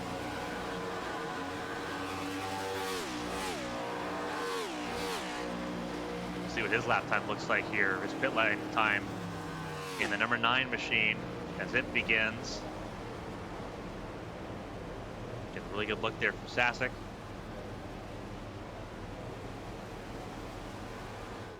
See the cars as they get ready to go here. 14.4 was the pit stop time set by Kyle Taub. 14.8 for Sasek as Josh Gaiman comes down pit lane with 26 laps to go. So drivers beginning the cycle in early. Get those lap stops in. Zach Apperson also down pit lane.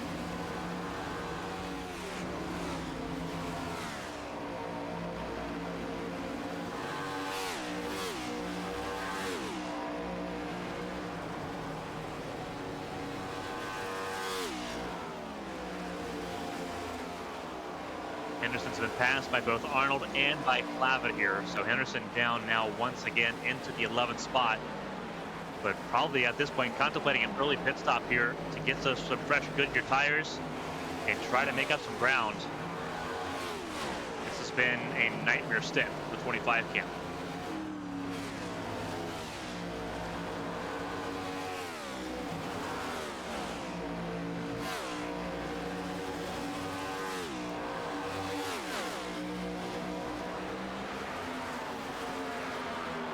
Paul, Swatsworth, Henderson, they all come in as expected. When does your race leader John Hagan come down pit lane? He's in lap 51. If he comes down pit lane this lap, he'd be right on schedule for 26 laps.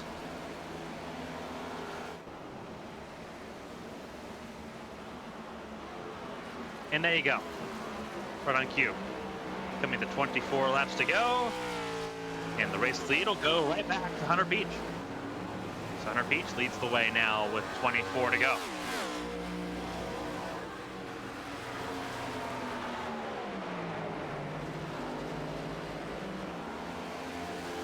Field still rolling.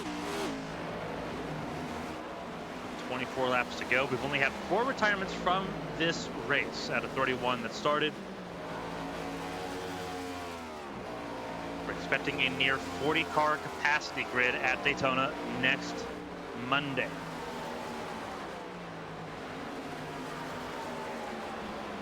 And while we're in this segment of the race here, for those tuning in, it's a very quiet week here on ABN. No broadcast on Wednesday for either the Platinum Pilot Series or the ABN Champ Car World Series.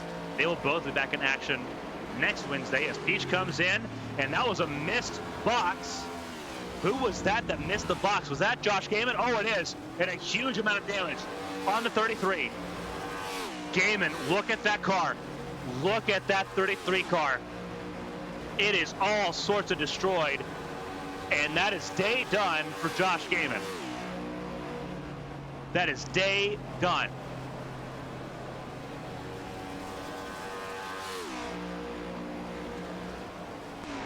What happened to Josh Gaiman? We don't have any record of what happened to Josh Gaiman. This had to have just happened. And was it out of turn 4? Oh, yes, it was. Replay on your screen. Oh, and he just smacks the wall hard. So that happens right out of screen.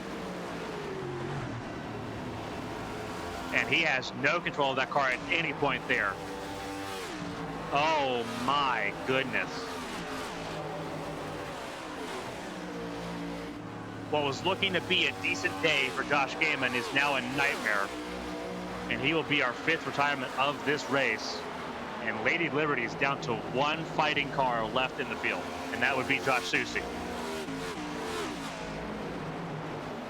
And Susie lost ground to Dustin Hall. He got leapfrogged by Hall, but he got ahead of Kaisenweather.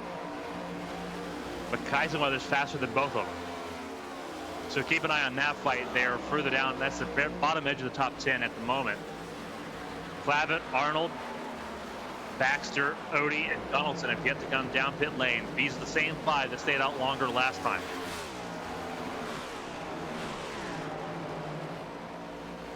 Hunter Peach doing an amazing job at the moment. Reason why we talk about him right now. Fastest sector 1, fastest sector 2.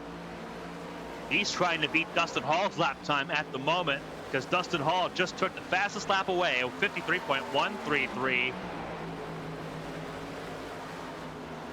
Behind the 99 of Elias Flores. Peach trying to take that lap right back because for a moment Peach had it.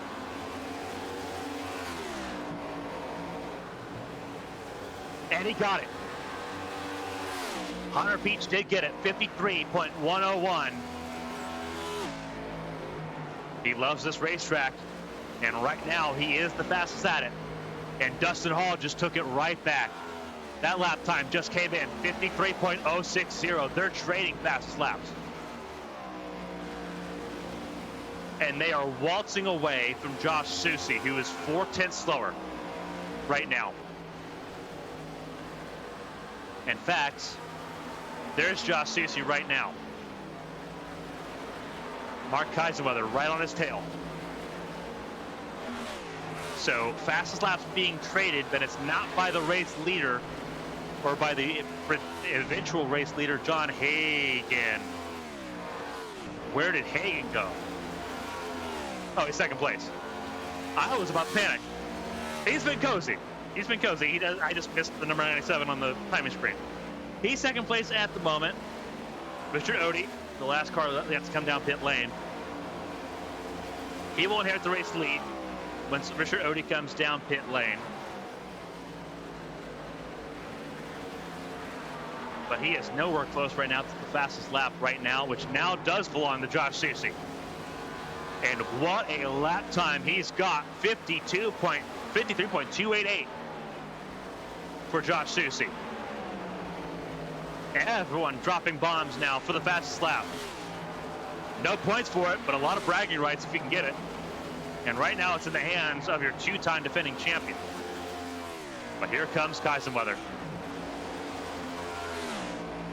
Kaisenweather is so fast here. He's been the fastest driver on the consistency level all race long. He just has not had the brakes dealing with traffic.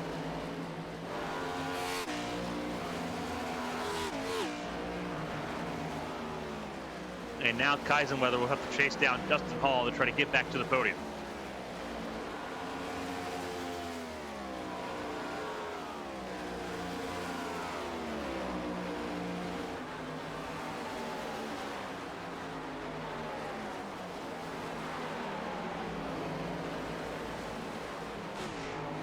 Hagan gets around Richard Odie as Odie comes down pit lane.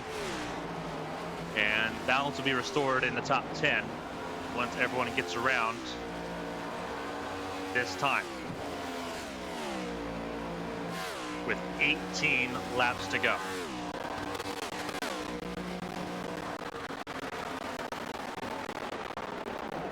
Susie losing out to Mark Kaisenweather.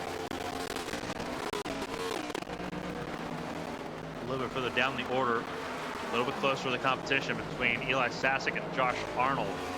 This is for 11th and 12th. Henderson came in earlier by a couple laps, and it got him back into the top 10. That's what he wanted, and that's where he's at right now. He's in 10th, just up the road, trying to chase down Jeremy Braille and Kyle Taub.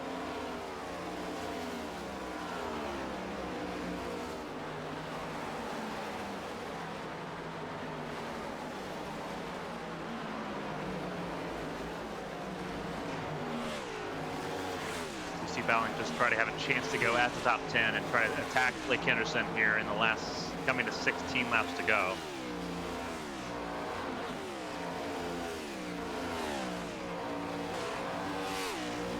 Kaisenweather and Susie keeping each other honest at the moment. This is the battle for fourth place, still raging on. And there goes Flores. Flores got moved by the 81 of Susie.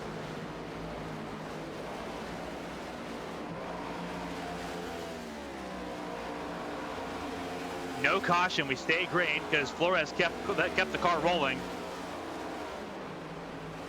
But there's going to probably be some words exchanged. If we can go back a lap here and see what happened to Elias Flores. It will not be a pleasant time for the 99. Oof. And that's just a glancing blow too. You saw that angle a lot better for Susie. He was trying to get underneath and just clips him just a little bit. Just trying to get around the lap car. And it doesn't pay out. Flores though back up and running here. Now in front of his team boss Eli Sasek. But you can tell how much Susie's just trying to hold on to the tail end of the 12 because he doesn't have any chance otherwise. He can't reel him in. The 12's just that fast here at the Brickyard. A little loose there for Matthew Boone, the 28, just behind them. But Susie trying so hard.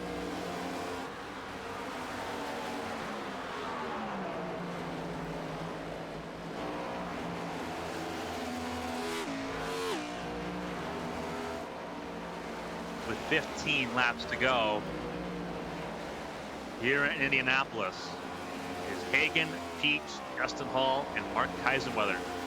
Your top 4, Josh Susie, your top 5. We haven't had a legitimate chance to do this so far in this race. So let's take a few laps in the closing laps here to crank it up and enjoy the sights and sounds of the BFL 400 at the Brickyard.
9 laps to go here in the BFL 400 at the Brickyard. Running on board with Kyle Taub.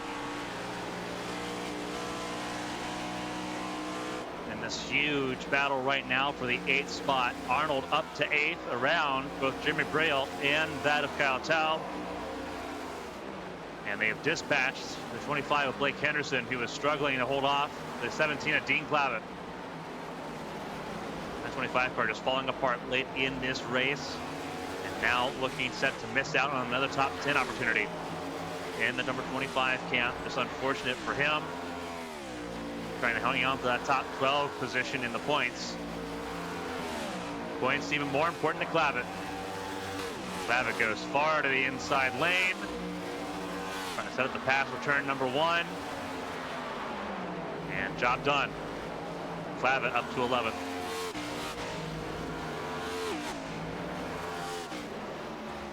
Only a couple of battles going on right now. Everyone else pretty well spread out. We've only had 1 caution in this race, and that was on lap number 27 with the crash involving David Smeal Jr.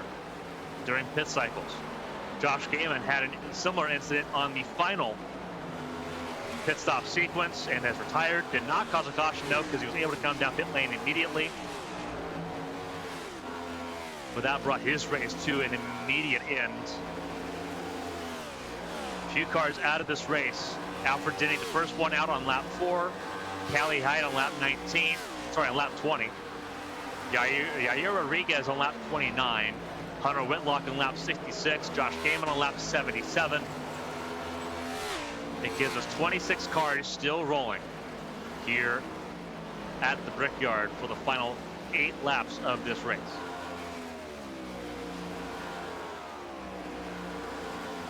Your race leader has been absolute in this race. John Hagan starting lap 94 with 7 laps to go. He's led 75 laps today out of those 94. The only laps he's not led have been out of pit sequence. He's been near untouchable. 4 seconds ahead of Hunter Peach. He's done an absolute wild stunt here, looking for his 6th win of the season, 7th of his career.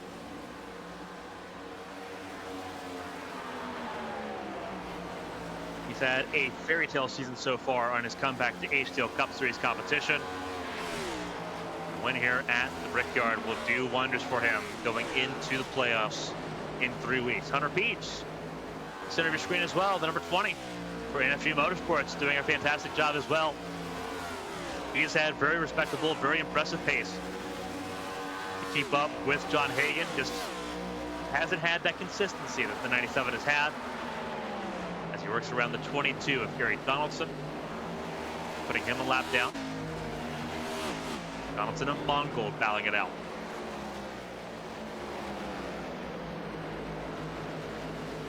Dustin Hall has did a really good job as well, holding on to the top 3. Pit stop sequence got him up from 5th to 3rd, and he's not looked back since. And it's a good thing he hasn't looked back, because the 12 and the 81 are right there. And that little touch of the wall has given Susie a breath of fresh air and an opportunity to try to do something. And that's exactly what he's going to do into turn number 3. Kaisenweather, that car falling apart rapidly in these last 6 laps.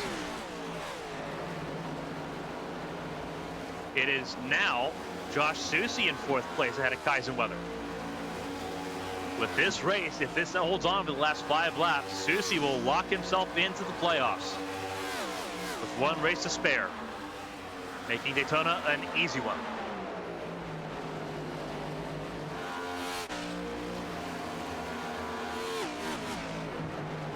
The great thing about Daytona, when you have, or when you know what your future is, you're playing with house money next week. And that's exactly where both Kaisenweather and Susie will be if this holds out. Kaisenweather already locked into the playoffs. Susie doing so right now if he can hold on to this top 5 effort. As the field wraps around. And caution's out. Caution has come out. And we're going to have overtime, and it is Kyle Taub. What has happened to the 16? of Kyle Taub. Oh, no. This is about to be ugly.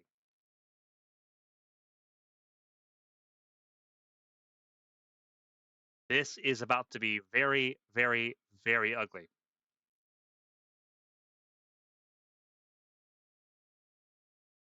So something happens here. See if we can get something else. See if we can get something pulled up here. Okay.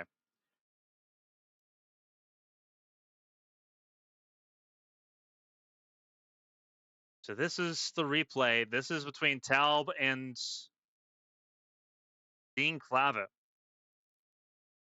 What is going on here? All right. See if we can get a really good look here. This is Clavitt in the 17, Taub in the 16.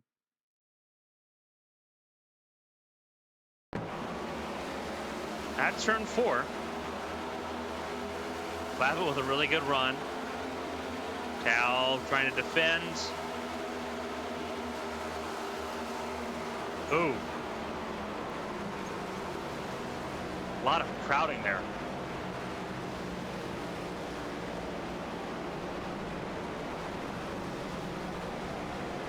A very unnatural crash. This is what happens with Taub. Car stranded on the infield here.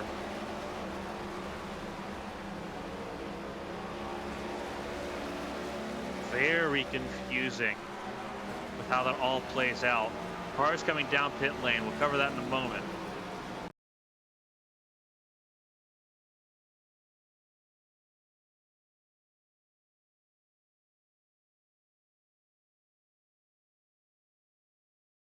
Wild stuff here.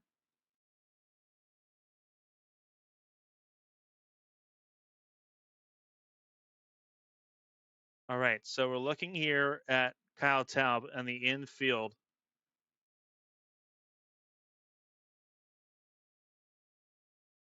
And again, just a very unnatural crash here. We're playing an AB in slow motion. Little side contact here. Yeah, that is so bizarre the way that hits. Obviously, Taub eats the worst of it.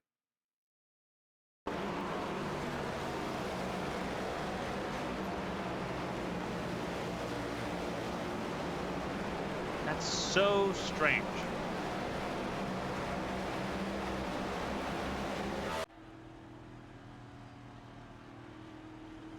Back to live action. We're in overtime. A very, very weird turn of events.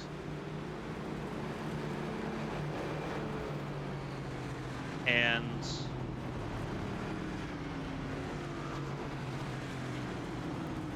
I don't know where we go from there. Wild stuff. Give us one more chance to plug Team Context and Performance. Get ready for a very important month of May. The Coke 600 coming up, among other events. That has provided key attributes to the best racing HTL's had in its history. You can get a piece of what we've been using all season long by using the QR code on your screen, or by visiting teamconti.gg. Setups, development, coaching, and more available here as we get ready to go back racing. First attempt at an overtime finish here at Indianapolis. We have 3 available if we need it. And it has shaken this field upside down a little bit. It is Baxter and Arnold at the front of the field. Hagan, Susie, Kaisenweather, Sharp, Spotsworth, Brayall, Peach, and Sasek, your top 10.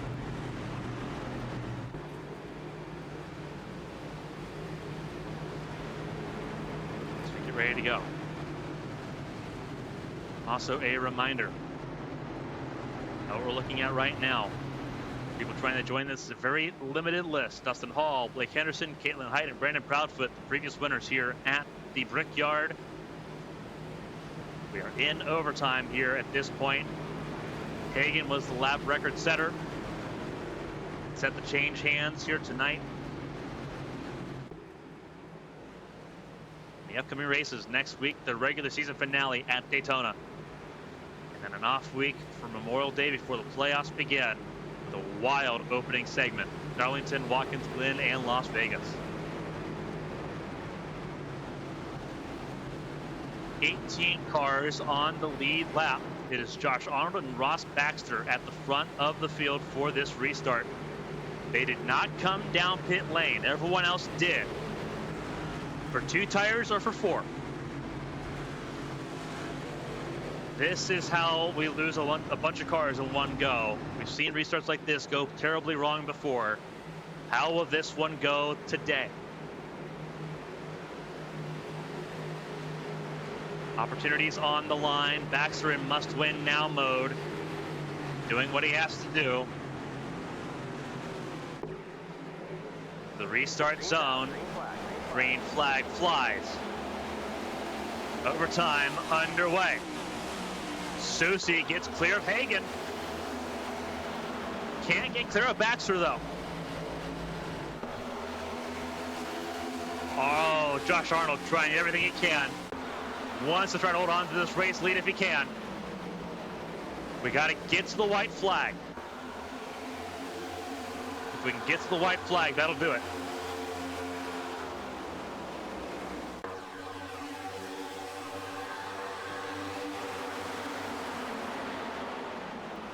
It is mayhem behind. Absolute mayhem behind. Very defensive driving by Josh Susie. Hagan, though, not taking no for an answer. They're going to batch wheels side by side to the white flag. 1 lap to go, presented by Henderson Graphics. And this is very important for Josh Arnold. Winless in his first 59 starts. Trying to grab race win number 1 and start number 60. He's been close before.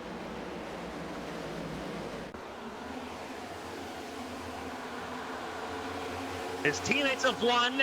He has not. Latency, his worst enemy at the moment. Hagan running out of time. Through turn 4 for the last time.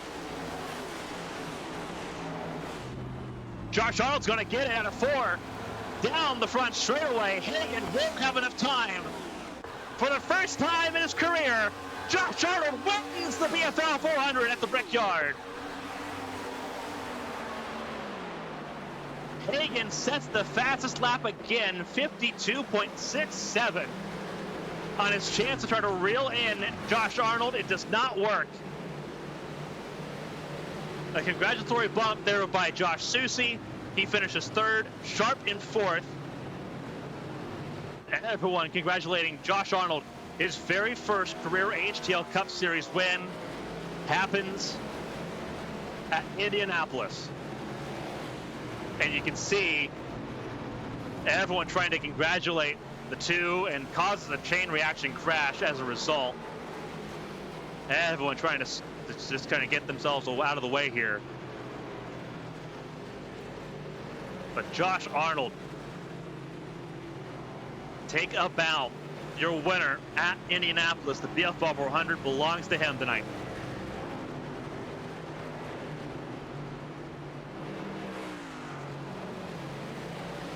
And he is soaking this one in.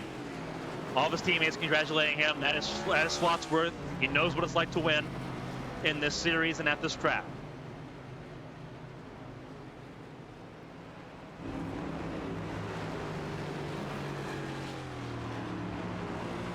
And Josh Arnold will come down to the Yard of Bricks now as a race winner in the HTL Cup Series. We'll hear from our podium finishers here in just a moment. Going to see a congratulatory moment here from Dean Clavitt. He's coming up there in that Adam Petty tribute car.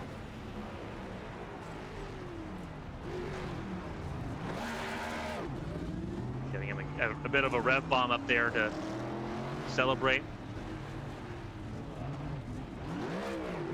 Arnold committing a little bit of a cardinal sin, burning it out on the Yard of Bricks. There you go. Up against the wall there, Josh Arnold will burn it down and have his winning moment here at the Brickyard.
Welcome back to post-race coverage of the BFL 400 at the Brickyard here at Indianapolis. A phenomenal job for Josh Arnold.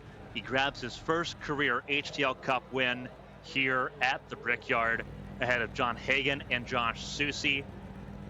As John Hagan and Josh Arnold make their way to the podium here, Josh Susie already here after a race win in Michigan. Now looking at another P3 and locked into the playoffs. Will not need to worry about Daytona next week. Josh, walk us through that, because that was a wild race. It seemed like everyone's cars came together at the right time, and then the caution put everyone in the melee spot.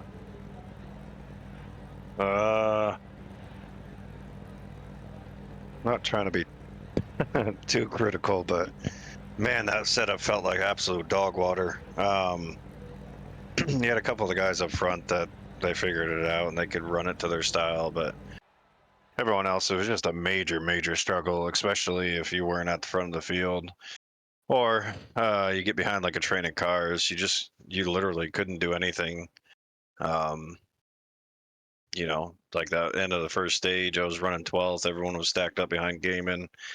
That's why I ended up short pitting before the stage was even over, because I literally couldn't do nothing with 3 cars sitting in front of me and all that dirty air. It was horrible. But you know, congrats to Arnold on making the call like I did last week and it working out. And you know, I already got the win in the book, so it doesn't hurt to try something. You know, P3 instead of a P4 or 5, whatever would have shooken out without the caution. So it is what it is. The big factor going into this, you're locked into the playoffs here. Daytona is very much a house money race now for the Lady Liberty crew. And that team returning to Daytona after winning the race, obviously with Caitlin Height earlier to start off the season. Going to Daytona, everyone thinking about playoff points at this point. Is that just sort of the objective? Try to play spoiler and grab some extra playoff points before we begin in Darlington in 2 weeks? Yes and no. I mean, we would like to get the 31 car in the owner's points. I think he's sitting okay right now, but you know, it's Daytona, and if you're the last car in on on the wild card and someone below you wins, you're screwed. So we'll do what we can to try to help him out. Can't guarantee nothing for bonus points. I mean, Hagen's got so many; he's basically locked in the finale anyway. So we'll just get through Daytona and then try to focus one round at a time to make it through, and we'll see what happens. It was a phenomenal job for the 81 crew. Obviously, you talk about the balance not being where you were wanting it to be, and having to adjust to that, and working out, getting another podium here to add on to your race win last week at Michigan.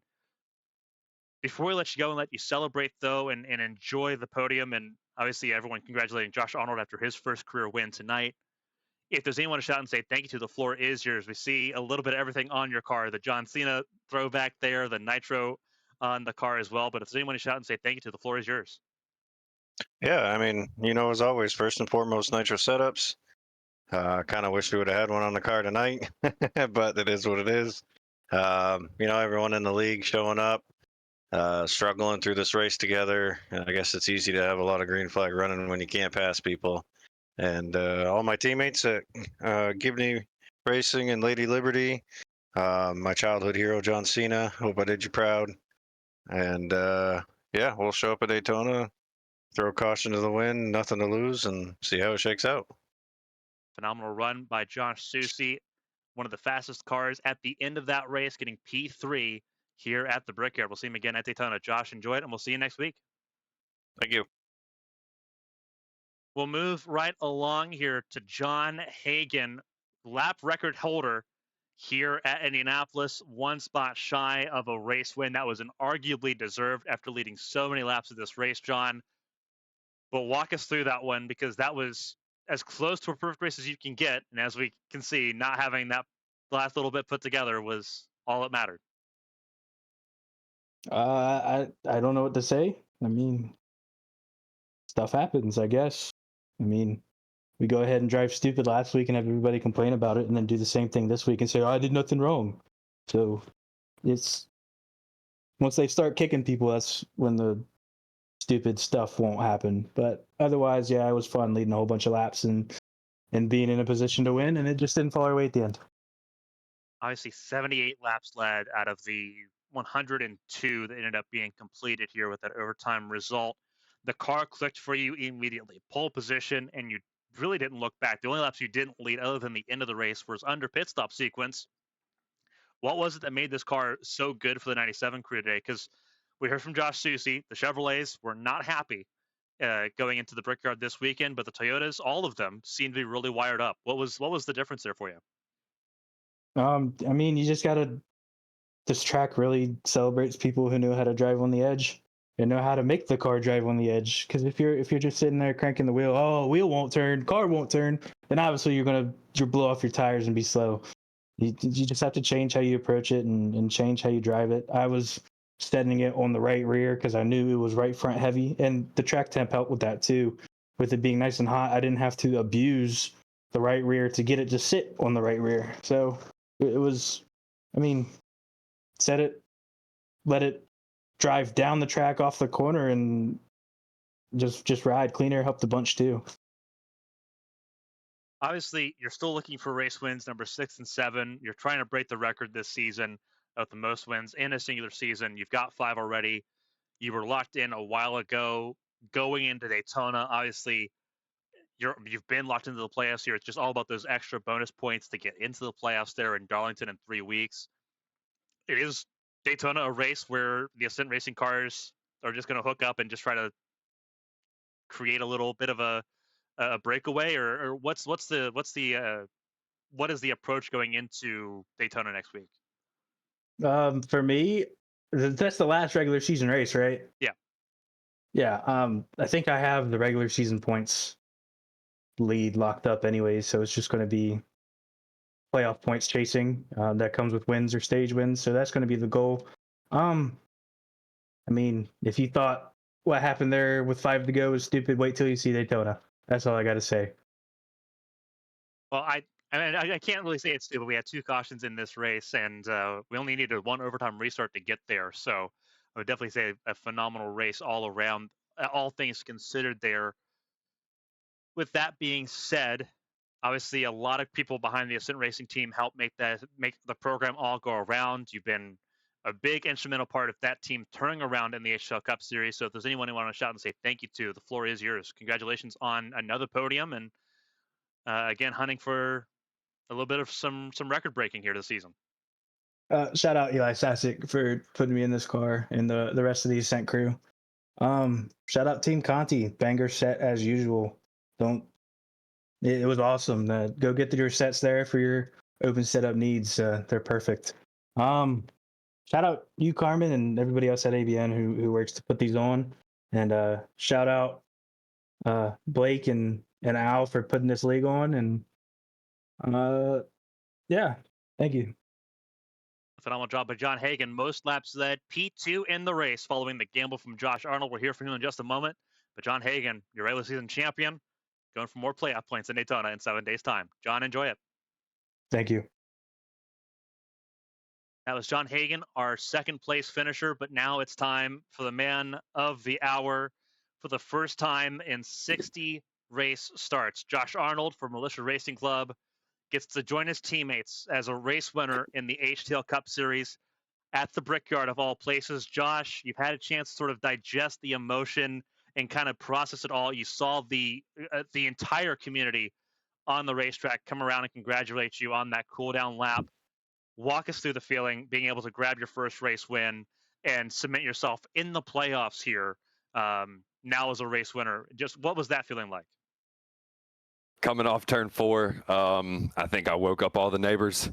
It's been a long time coming. So just seeing that checkered flag in the air and seeing Hagen and the hound dogs that we have to fight with every Monday night behind me was, I mean, the first time I'd seen that, obviously. And I don't know, maybe Daytona when I didn't block Caitlin off of turn 4 that time. But this is definitely, I mean, I'm still shaking right now. This has been a long time coming. Obviously, for those that have followed HTL and ABN, the first near miss a couple seasons ago back in Bristol. Obviously, lap traffic holds you up and kind of throws you out, and you've had to wait 2 seasons to get to this point to grab this first win. A gamble to get there. It was you and Ross Baxter. That was it. It was you two against the world. What was the thought process going into that? Was it a simple Hail Mary throw, or was there the belief that you had enough left in that 2 car to hold on to grab this race win? Before the caution, I was catching the 18 Shad, and really I felt the car was really turning good and felt good. And I even said once the caution came out, I mean, I was definitely upset that the caution, because I thought I'm the worst restarter in the league. So I saw my top 10 slipping away, and it was really loose on fresh tires, and I didn't even want to chance it with 2. So I felt confident in that. And honestly, if Ross wouldn't have stayed out with me, I probably might still have been talking to you, but maybe not in this spot in victory lane. It's a calculated So I have risk to that thank played out. Ross. Absolutely. Yeah, obviously Ross didn't have nearly the luck that you did here going into this. I wanted to sort of pivot because you talked about with Shad and your team. Your team had a bunch of rocket ships today. All of them are in the top 10 at various points. You talk about your top 10, worry about that slipping away. How important was that aspect for you? Because you knew how good Mark was. You knew how good Kyle had been up until that caution point because he was involved in that last caution. How pivotal was it having the entire team be consistently good to be able to believe in it? I mean, if it wasn't for Mark and Shad and Kyle, I mean, I wouldn't have gotten faster this season, and even tonight. I was quite a few tenths off, and kind of a few little changes here or there suited my style. Still struggled a little bit, but towards the end of the race, it started really feeling better as I kind of drove from a 15th, 16th, 17th car up to 8th or so before that yellow. So definitely, got it better over the race, and I can't do anything but thank my teammates, Mark, Kyle, and Shad. But one of the main things is seeing Sosi and Caitlin and Ascent. I mean, they're really tough teams, and of course that's who we're all looking at when we see qualifying and see me in 18th or 20th. And all the other teammates are up in the front, surrounded by Ascent and all the regulars. There's so many regulars that are usually in this spot talking to you that they're so strong and they're teams to look up to. And when we set out before the season that we wanted to be team number 1, so it's everybody pulling their weight, even myself. And I had to pull a rabbit out of the hat to win a stage at Charlotte a few weeks ago or a month ago, and then another rabbit out of the hat tonight. So we shall see what the playoffs bring, because it should be a dogfight from 1st through 12th every week. Absolutely. It's going to be a wild time, but that's one thing that is guaranteed no matter how Daytona goes. That 2 car is now in the playoffs already. That's all secured. You join your teammate Mark in being locked in, trying to get Kyle and Shad locked in next week at Daytona as well. Before we let you go, a couple more questions here for you before you celebrate fully. Daytona next week, pivotal race. Obviously, a lot of drivers going to go for broke. What is the approach for the team, knowing that all 4 of your cars appear to be safe, but it's not a guarantee just yet? What is the game plan and the approach at attacking Daytona to end out the regular season? Absolutely, nothing's a guarantee in racing. I mean, we saw it tonight. Looked like it was going to end under green, and because it was doing such great racing, and then everything flipped on the head when we thought you would be talking to Hagen. So next week, really, maybe that first stage, see what kind of points we get. If we get none, maybe push for the second stage, but just a few extra points here or there. We've seen it in real life on Sundays how 1 or 2 points can make the difference. So definitely push.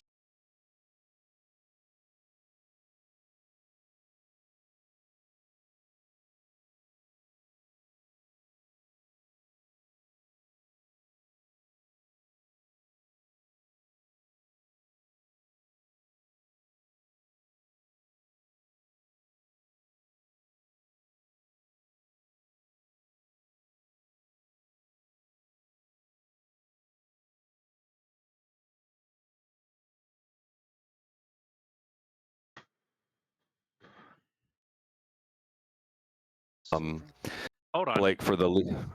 Sorry. I lost you for a second here. I apologize. Yeah. We had a bit of an outage on our end. So we'll have to catch up on that because obviously we're talking about Daytona and having to really go all out for the stage points in stage one. And then that's where we kind of lost you because we had a bit of an thanks Spectrum for the internet outage here. That was about 2 minutes long there. But if you want to pick up where you left off there, because I know you're kind of going through your list of people to shout out and say thank you to. But if you want to go back and kind of explain what you were going through with Daytona and how the game plan was, because that's where we left off before the outage took place.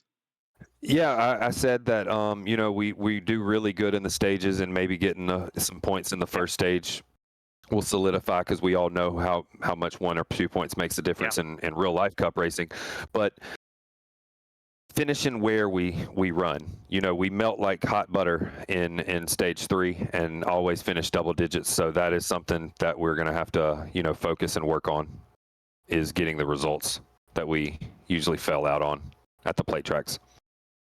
Well, a lot of pressure's off of both you and Mark going into Daytona. Both of you were locked in. It's all about helping out the 18, the 16, and securing their playoff opportunities, because that gives you an entire quarter of the playoff grid if you can complete that cycle in Daytona. So that's something to keep an eye on there for the Militia Racing Club team. And then obviously we kind of jumped back in when you were already mid-process there for us. So we'll go ahead and ask that. Now we can hear everything uninterrupted. If there's anyone to shout and say thank you to, a huge group behind the Militia Racing Club effort. Those Toyotas definitely matching the Ascent Racing Club on pace here tonight. So take it away on those you want to say thank you to. Yeah, Mark, Shad, and Kyle, Militia Race Club on track. I mean, they helped me so much. And then Blake for the league. You, Carmen, for ABN. This is amazing network. And, I mean, fun races. I'm talking about, I'll look down on YouTube, and y'all be racing at 10 a.m. And I'll be sitting there working. I'm like, man, what's going on? And so I have to tune in for a few minutes until I get a phone call or something. But, no, ABN especially, because, like I said, one of the best out there on iRacing, and then all my friends in other places. So I am going to go celebrate. Absolutely. Might run through the highway. Job. You've done an amazing job, Josh. Congratulations on your first career HTL Cup Series win. It is well earned and well deserved here in Indianapolis. Enjoy it, and hopefully we get to talk to you even more as the playoffs begin in Darlington in a few weeks. Thank y'all so much. Have a good week. Thank you. You as well, Josh. Enjoy it. Will do. That was Josh Arnold, our P1 race winner. We wanted to make sure we got everything reconnected here so we could really grab the full breadth of that conversation with him.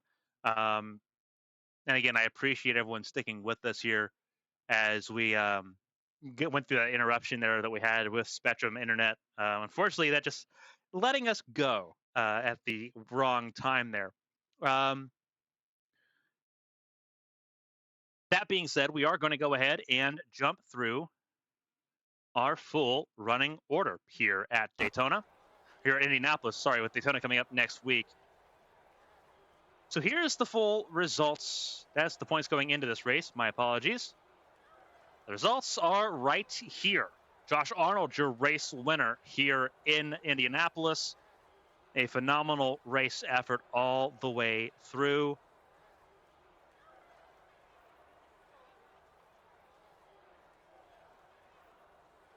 John Hagan, Josh Susie, your top three. We talked to all of our podium finishers here tonight. Lily Sharp, had a career best finish prior to her win at Daytona Road Course a season ago. Her best finish was right here, 3rd place at the Brickyard. Almost matches it, 4th place tonight for Sharp to get back into the top 16 in points. Chad Swatsworth in the top 5 there for Militia Racing Club ahead of Mark Kaisenweather. So Militia Racing Club outside of Kyle Tao being wrecked late on in that race. The other 3 cars looking fantastic in the top 6. Jeremy Brayall in 7th. Hunter Peach, top 8. Ross Baxter stayed out late, and it benefited him, though he is still must win going into Daytona. Able to take a gamble and make it a 9th place finish tonight for the 38 camp for Carolina Beagle Racing. Eli Sasek for Ascent Racing in 10th ahead of Bailey Thompson and Blake Henderson in your top 12. 18 cars on the lead lap. We'll walk through it. Patrick Oberstadt, Dustin Hall, 13th and 14th. Dustin Hall, obviously, the gamble at the end doesn't pay off. 14th place is where he'll slide.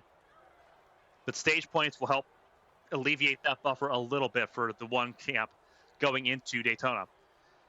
Dale Markowski, Dean Clavitt in the top 16. Clavitt involved in that last caution at the end of the race.